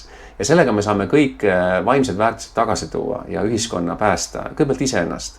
Ja siis me saame ka teisi aidata. Ja sinu enda pääsmine ja vabanemine on garanteeritud, kui sa selliselt nagu tegutsed. Et sa mõtled, mida ma saan teha teiste heaks, nagu vaimsel tasandil eeskätt. Ja siis me saame kõik need asjad tasakaalustada. Meil on kõik vaimsed tehnikad selleks olemas, et kõik need probleemid ära lahendada. Lihtsalt neid tuleb rakendada ja küsimus, kas me tahame. Kui me tahame, siis kõik on võimalik. Jumal aitab ja selleks on protsess. Aga teemonlikud jõud on muidugi olemas, on teemon Kali, see on peateemon, kes meil praegu siin selle aastal on ja tema avaldubki seal, kus on lihasöömine, uimastavad ained, alkohol, hasartmängud ja ebaseaduslik seks. Ja seks tegelikult, seksenergia on Jumala poolt loodud, et see ei ole mingi halb asi, kui seda õigesti kasutada. No sellega saab järglasi, muidu poleks elu on. Täpselt niimoodi. Ja seega, et antakse hästi suur nauding seksi puhul, see ongi siuke väike nagu palk selle eest. Et sa võtad vastu need järgmised 20 aastat, et siis neid lapsi kasvatada, mis on ju suur askees. Nii et sa pead saama mingisugust siukest taevalikku naudingut, aga see ongi mõeldud pühas abielus mehe ja naise vahel, kus sa võtad vastutuse ja siis sa võid seda võtta. Aga tänapäeva siis teemonlikud jõud ja illusioonis ja teadmisteta inimesed ongi nii kaugele eemaldunud Jumalast, et nad propageerivad seda, et seksi võib teha siis, kui tahad ja kellega tahad ja see on ju väga tore, aga tegelikult nad ei tea, et sellega nad rajavad oma teed põrgusse. Ja põrg on reaalne paik, kus me väga palju kannatame oma pattude pärast, ehk siis see, mis me oleme rikkunud Jumala seaduse. Ja siis me pärast põrgus ära põlemist, me tuleme tagasi, me saame uuesti nagu jätkata, meil antakse uus võimalus, aga lihtsalt, et milleks neid kannatusi võtta vastu, kui sa saad, et ongi tark inimene õpib kuulamise kaudu. Yeah. Et sa kuuled, see pole hea asi ja sellest karistatakse, ma ei hakka tegema seda. Ja seega ongi, me peaksime aru saama, et pühakirjad juba räägivad meile, mis viib kannatusteni. Ja üks asi ongi, mis viib kannatusteni, ongi seks. Ebaseaduslik seks. Ja isegi seks siis pereelus, abielus peab olema ka reguleeritud. 1 kord kuus ja siis selleks saada lapsi. Kas see on kuskil Vedades? See on kirjas. Ongi kirjas. Absoluutselt. Et siis, ma tean, et seal oli suur tähelepanu ka vaadati siis loodusseadusi ja naiste tsüklid ju käivad kuu järgi. Ja kindlasti sa pead siis, kui see naine on, see menstruaaltsükkel on käimas, siis ta on kõige vastuvõtlikum. Et sa ei pane huupi, jah. Täpselt niimoodi, ja see ongi niimoodi, et kui ta see mensuaaltsükkel on, see ongi siis, kui ta on valmis nagu palju paremini rasestama nagu. et siis sa peadki nagu siis tegema selle, aga siis tegelikult ongi, et siis eks ole ka niimoodi, et kuskil paned kardinad kinni, vaid siis sa pead tegelikult minema preestri juurde, ma räägin, et kuidas see kõige õigem on. Lähed preestri juurde, ütled, et me tahame saada last, palun õnnista. Ja siis sa lähed veel võib-olla kogukonnas ka nagu vanemad isiksused nagu küsid õnnistused, see on nagu avalik asi nagu, et ma hakkan tegelema seksiga. Et see ei ole mingisugune peidetud, mingisugune värk. Mitte et sa kuskil avalikult tänaval nagu koerad kassid, aga see, et sa küsid õnnistused ja siis sa teed seda, saad aru, et see on nagu avalik ühiskonna tegevus.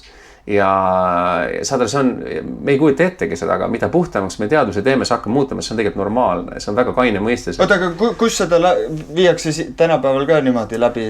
Ei no selles mõttes muidugi, et sa saad minna preestri juurde ja siis küsida neid õnnistusi ja siis ta teeb sükse nagu ohverduse ja siis sa ise ka nagu ütleme, kordad mantraid, et Prabhupada soovitas, et enne lapse eostamist siis sa vähemalt 50 ringi mantrat kordad, mees ja naine mõlemad, mis on siis võib-olla kuskil seal mingi 4 või 5 tundi mantra meditatsiooni teed, et siis sinu teadus läheb nii kõrgele, et sa tõmbad ligi ka kõrgema hinge, kes tuleb sinu lapseks.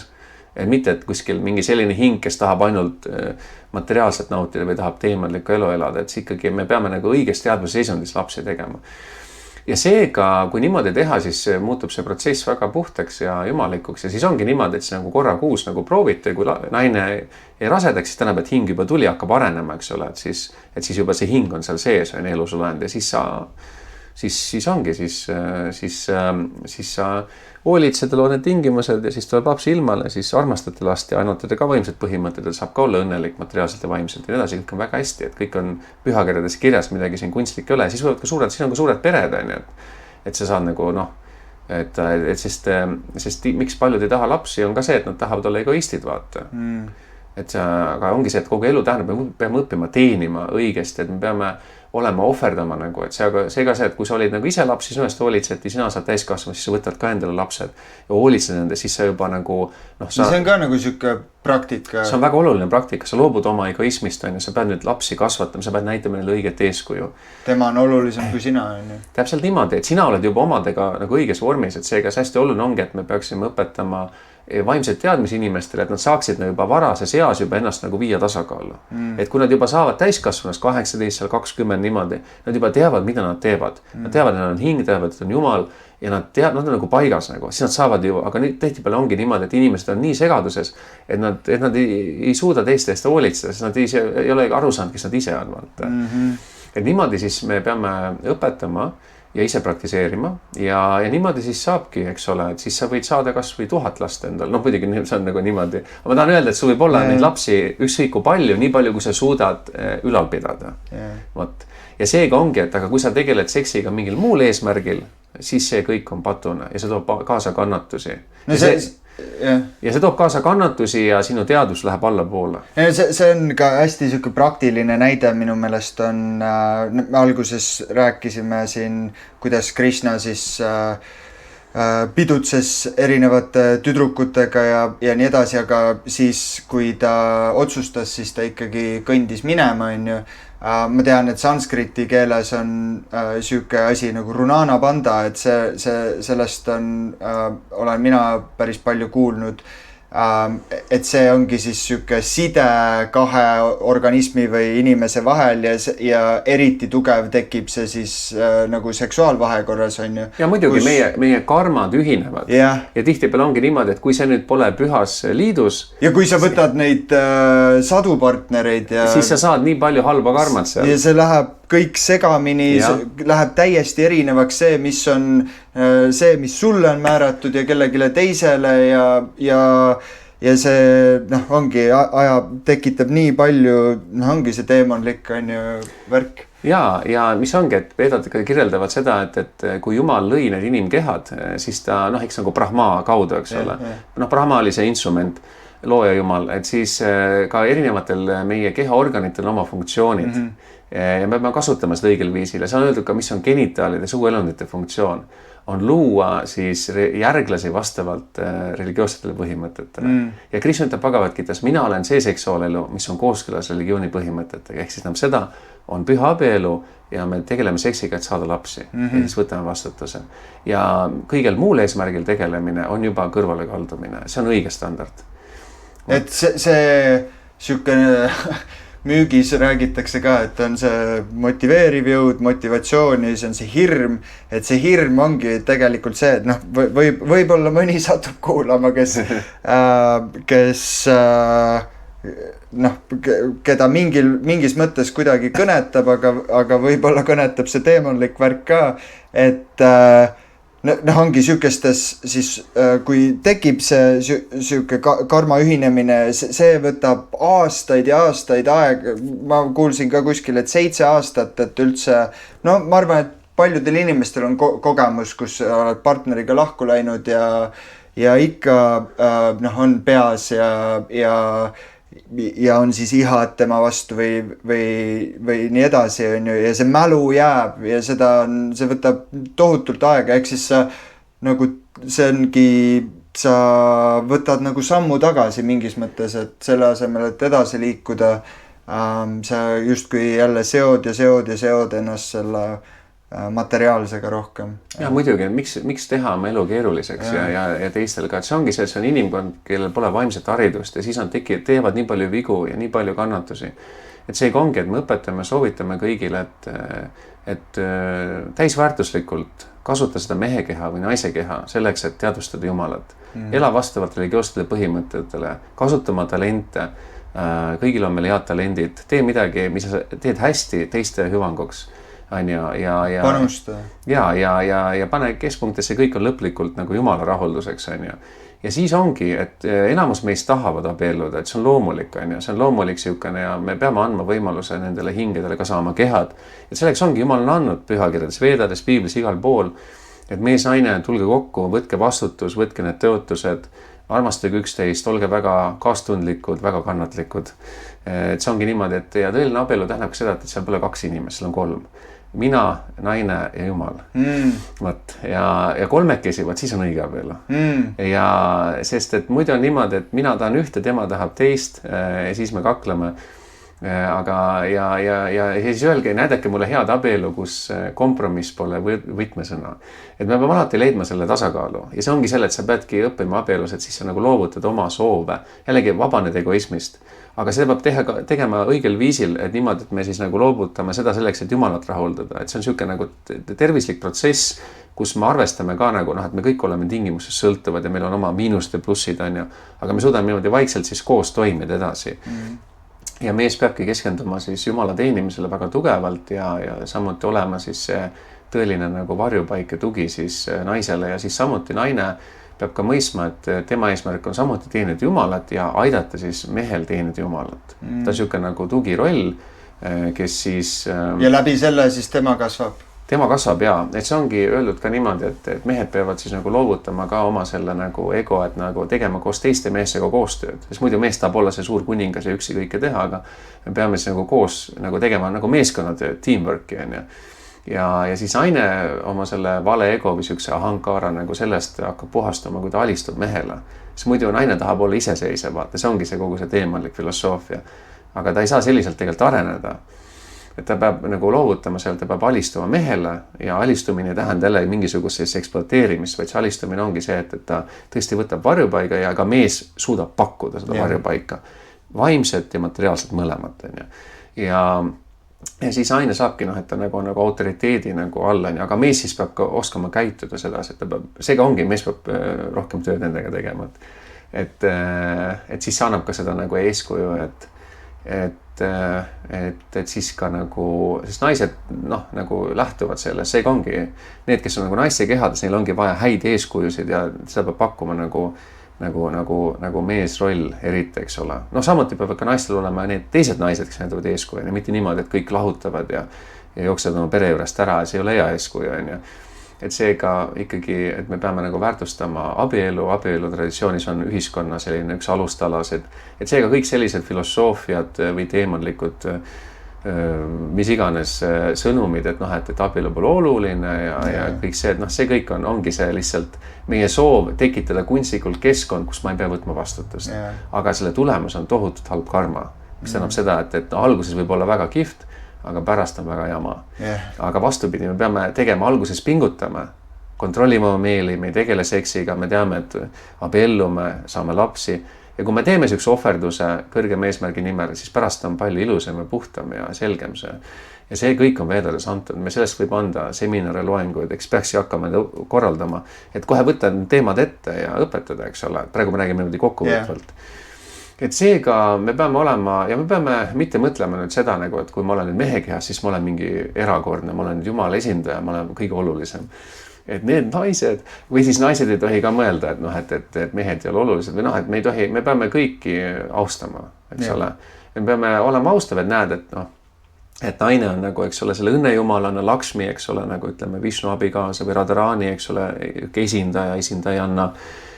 Et seal on nagu selline puhas naiselik energia ja siis samuti noh, et mehed peavad esindamas nagu Krishnat või Vishnut, nagu see mehe energia esindaja. Ja kui me niimoodi suudame austada ja näha, kõigepealt me oleme hinged, eks ole, aga samas siis ka mõista neid erinevusi kehalisel tasandil, siis me saame väga hästi koostööd teha, üksteist toetada. Ja siis meil on tugevad pered ja kasvavad õnnelikud lapsed ja me saame väga tugev ühiskonna teha. Ja siis me kõik saame olla nii materiaalsel tasandil tunda ennast õnnelikuna kui mees või kui naine, eks ole, ja siis peaeeskätt nagu siis ka hingeliselt. Eks see on kõik suur samm, aga me peame seda tegema, sest vastasel juhul läheb kõik aina hullemaks.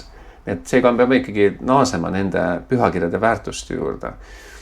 Ja siin Bhagavad Gitas näiteks 16. peatükis räägib jumalikud ja teemalikud omadused. Okay. Ta ütleb väga selgelt ära, mismoodi käitub jumalik inimene, mismoodi teemalik inimene. Me näha, kes me oleme tegelikult. Mitte, et me kõik oleme puhtad hinged. Aga kui me näeme, et ma olen nii teemallikuks muudes, siis ma saan seda ära puhastada. Ma pean nagu sellest nagu saama aru, ja mitte, et see on normaalne, et ei ole normaalne. Sul oligi see algusest peale lähtuda? Absoluutselt. Ma tahtsingi seda lugeda, et siin väga ilusti ütleb Krishna. Jumala kõrgem isiksus ütles, kartmatus, oma eksistentsi puhastamine, vaimsete teadmiste arendamine, heategevus, enesekontroll, ohverduste sooritamine, veedade uurimine, askeetlikkus, lihtsus, vägivallast hoidumine, tõearmastus, vabadus vihast, loobumuslikkus, rahulikkus, teiste vigade otsimisest hoidumine, kaastunne kõikide elusolendite vastu, vabadus ahnusest, leebus, tagasihoidlikkus, vankumatu sihikindlus, jõulisus, võime andestada, meelekindlus, puhtus ning vabadus kadedusest ja austusihast. O Bharata poeg, need on transcendentaalsed omadused, mis kuuluvad jumalakartlikele inimestele, kellel on jumalik loomus. Vot neid asju me peame mõistma siin Srila Prabhupaadiga selgelt lahti, mida need tähendavad praktikas, aga need on väga universaalsed ja vot neid me peamegi arendama, aga kui me kordame jumala nimesid ja teenime Krishnat, siis hakkab meil iseenesest juba see protsess hakkab äratama neid omadusi. Aga me peame ka teadlikult soovima. Ja siis me saame tõeliselt vaimselt areneda, nii et teadmised tähendavad ikkagi konkreetset omaduste arendamist, nagu me siin kuulsimegi, väga praktilised asjad. Ja me teeme seda Krishna teadvuses ja sellega siis me saame väga hästi ennast päästa ja teisi ja me saame, et meil on sellised tugevad mehed ja tugevad naised ja igaüks täidab oma rolli väga hästi ja nad on tõesti õnnelikud siis ka. Miks see, mida rohkem oleme kooskõlas jumala seadustega, me tõesti saame sealt kõrgemat maitset ja rahulolu. Et see ei ole mingisugune selline mingisugune loosung, vaata, mingi kommunism on ju, et teeni siin seda kommunistlik ideaale ja et siis sul, et see ei ole selline ateistlik selline propaganda. Et see on reaalne tulemus, lihtsalt me peame siiralt praktiseerima, me teame, et see võtab aega, aga kui me teeme õigesti, siis me saame seda tagasisidet, nii seespoolt kui välispoolt see hakkab toimima. Ja kindlasti me peab olema õpetaja ja eeskuju ka, eks ole, et kes keegi elus vaata, et kes nagu siis aitab meil paremini kohandada seda vastavalt oma olukorrale, et ikkagi eluskurv on väga oluline. Nii et seega me soovime kõigile meestele, kes vaatavad seda, et olge tõelised mehed ja soovime teile edu, et te olete väga tublid, et rohkem nagu väärtustage seda võimalust, et olla selline tugev mees, kes kontrollib oma meeli, kes keskendub Jumalale, kes on hästi vastutustundlik ja kes on loomulik ja kes rakendab oma talenti Jumala teenimisse. Ja kõikidele nendele hingedele, kes on naiste kehades, me samuti ütleme, et olete väga tublid, et siin on palju raskusi maailmas, aga see jällegi, et joonduge, eks ole, Jumala õpetustest, et ärge jällegi samuti nagu minge sellesse nagu lihtsalt, et mõistus viib kuhugi siia-sinna, et püüte lihtsalt nautida ja püüate seal igasugust imelikku asju teha, et lihtsalt võtke, noh, olge nagu loomulikud naised, nii nagu pühakirjad annavad, et kui me sellesse raamistikku ennast paneme, mis võib-olla ongi, kui me tahame olla nagu mässata Jumala vastu, siis me hakkame vastu vaidlema, ei, see on ebaloomulik, aga see on kõik pajupesu, mis on tehtud, vaata, ateistlike filosoofiate poolt, et ei, see ei ole normaalne, see pole loomulik ja nii edasi. Aga see, et sa oled see keha, arvad, et sa oled see keha ja püüad nautida meeli, see on väga ebaloomulik positsioon ja see ei tee sind õnnelikuks. See annab sulle mingit ajutist naudingut, aga see pole õnn ja mis tegelikult, mis on õnn, on ju. Et seega kõigil on head võimalused ja seega, kui te siiralt soovite, siis Jumal aitab teid seespoolt ja siis ta kindlasti annab teile võimaluse vastavalt teie siirale soovile ka neid teadmisi omandada ja ellu rakendada. Ja nii et niimoodi me saame innustada inimesi kogu maailmas nagu, noh, olla parim versioon iseendast. Hingeliselt, materiaalselt ja niimoodi me saame taastada, sest tegelikult Jumal Šeitani Mahaprabhu on kuulutanud, et praegu on kuldne tõusuajastu, kuldne ajastu, kus ühel pool on see kali ajastu, me saame väga degradeeruda, kui me tahame, aga me võime väga areneda, kui me tahame. Meil on valik. Ja seega kali ajast annabki võimalust mõlemat teha. Ja seega võime kuskil näha väga head vaimset tasakaalu ja mingis kohas me näeme hullu degradeerumist, sest antakse kõigile võimalus, meie vaba valiku. Aga noh, see, kes on arukas, valib selle, et parem järgida neid põhimõtteid, mis on juba aastatuhandeid olnud, mis on universaalsed igavesed, et õigesti täita seda mehe rolli, naise rolli ja mõista tegelikult, et kõige olulisem roll on olla hing ja teenida Jumala. Ja seda, need Sanatana Dharma, see ongi siis igavene seadus, see on siis see ongi see, mida hing teeb. See essents on ju, et mis ei muutu. Mis ei muutu, jah, et dharma tähendabki, et nagu justkui suhkruomandus on olla magus. Vesi on vedel, sool on soolane, see on tema loomulik omadus. Ilma selleta ta ei ole enam suhkur, suhkur ilma magusust ei ole suhkur enam ja nii edasi. Samamoodi hinge olemuses on teenida Jumalat, armastada Jumalat. Ja kui me seda tõeliselt teeme, siis me hakkame rohkem ka teisi armastama, teisi elusolendeid. Et see on nagu niimoodi, et siis kõik nagu harmoniseerub. No igata väga äge ja ma olen väga tänulik, et mul ka selline kogemus ja me selle vestluse saime pidada. Hare Krishna. Hare Krishna.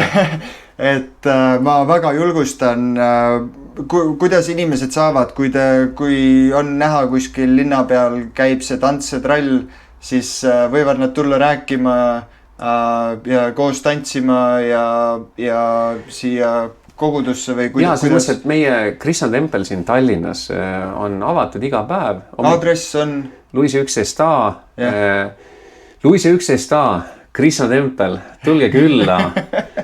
Erakordne võimalus kogeda Krishna teadvust, saada vaimseid praktikaid, saada seda head kogemust. Luise 11a sissepääs endla 8 poolt. See on siis Rahvusraamatukogu lähedal, jah. Google'is kirjutate Krishna tempel Tallinn, leiate kohe üles ja tempel on avatud, saab tulla siia palvetada, mediteerida, osta meie erakordseid vaimseid teadmisi, saab raamatuid osta, lugeda, saab suhelda pühendunutega iga pühapäev kella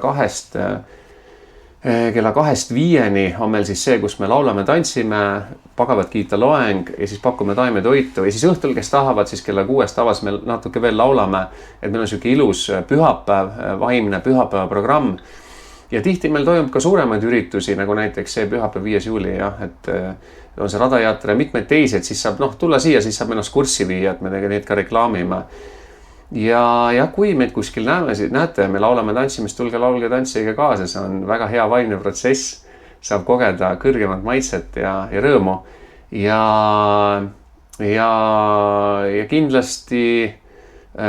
kindlasti on võimalik minuga otseühendust võtta, mina olen Lennart Eistre, näiteks Facebookis. Saate mind üles otsida, et võib ka, kui tahate kutsuda kuhugi, et kas rääkida mingid loenguid või teha mingid õpitubasid, siis või lihtsalt on küsimusi, võib vabalt pöörduda. See ongi minu töö, et anda vaimseid teadmisi, jagada seda, mis me kõik ise õppinud oleme ja saanud siis gurude käest ja sellega juba 21 aastat tegelenud, et hea meelega või mingeid ideid, küsimusi võib alati võtta. Väga, ma ütlengi, et see Krishna kogudus on selline koht, kus ongi hästi positiivsed inimesed, siia võib julgelt tulla, ei tasu pelata, võetakse alati positiivselt vastu ja. ja muidugi, et tulge kogege ja soovime kõigile siis õnne.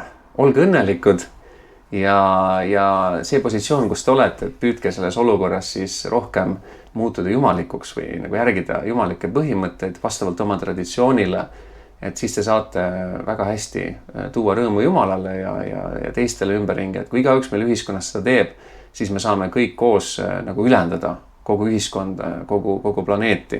Et seega on hästi oluline, et me nagu väärtustame üksteist ja isegi kui meil on erinevad vaimsed traditsioonid, et siis me näeme nagu seda ühtsust ja me kõik püüdleme nagu praktiseerida aina siiremalt ja puhtamalt. Mis tähendab seda, tulemus on see, et me vabaneme kadedusest, ihast, vihast, ahnusest, illusioonidest ja me tunneme rohkem reaalset armastust Jumala vastu, üksteise vastu ja me suudame paremini koostööd teha. Nii et see on reaalsus, mida me soovime saavutada, mida me teeme, sest et me ei saa lasta sellel maailmal hukka minna. Ja praegu sellel kuldsel väiksel tõusuajastul, kus me oleme, mis on erakordne, me saame saavutada väga ruttu puhta armastust Jumala vastu, kui me tõsiselt ennast rakendame ja teisi. Nii et me saame seda teha üheskoos. Absoluutselt ja tänud sulle, et seda edasi viid ja tänud selle vestluse eest, Lennart. Aitäh!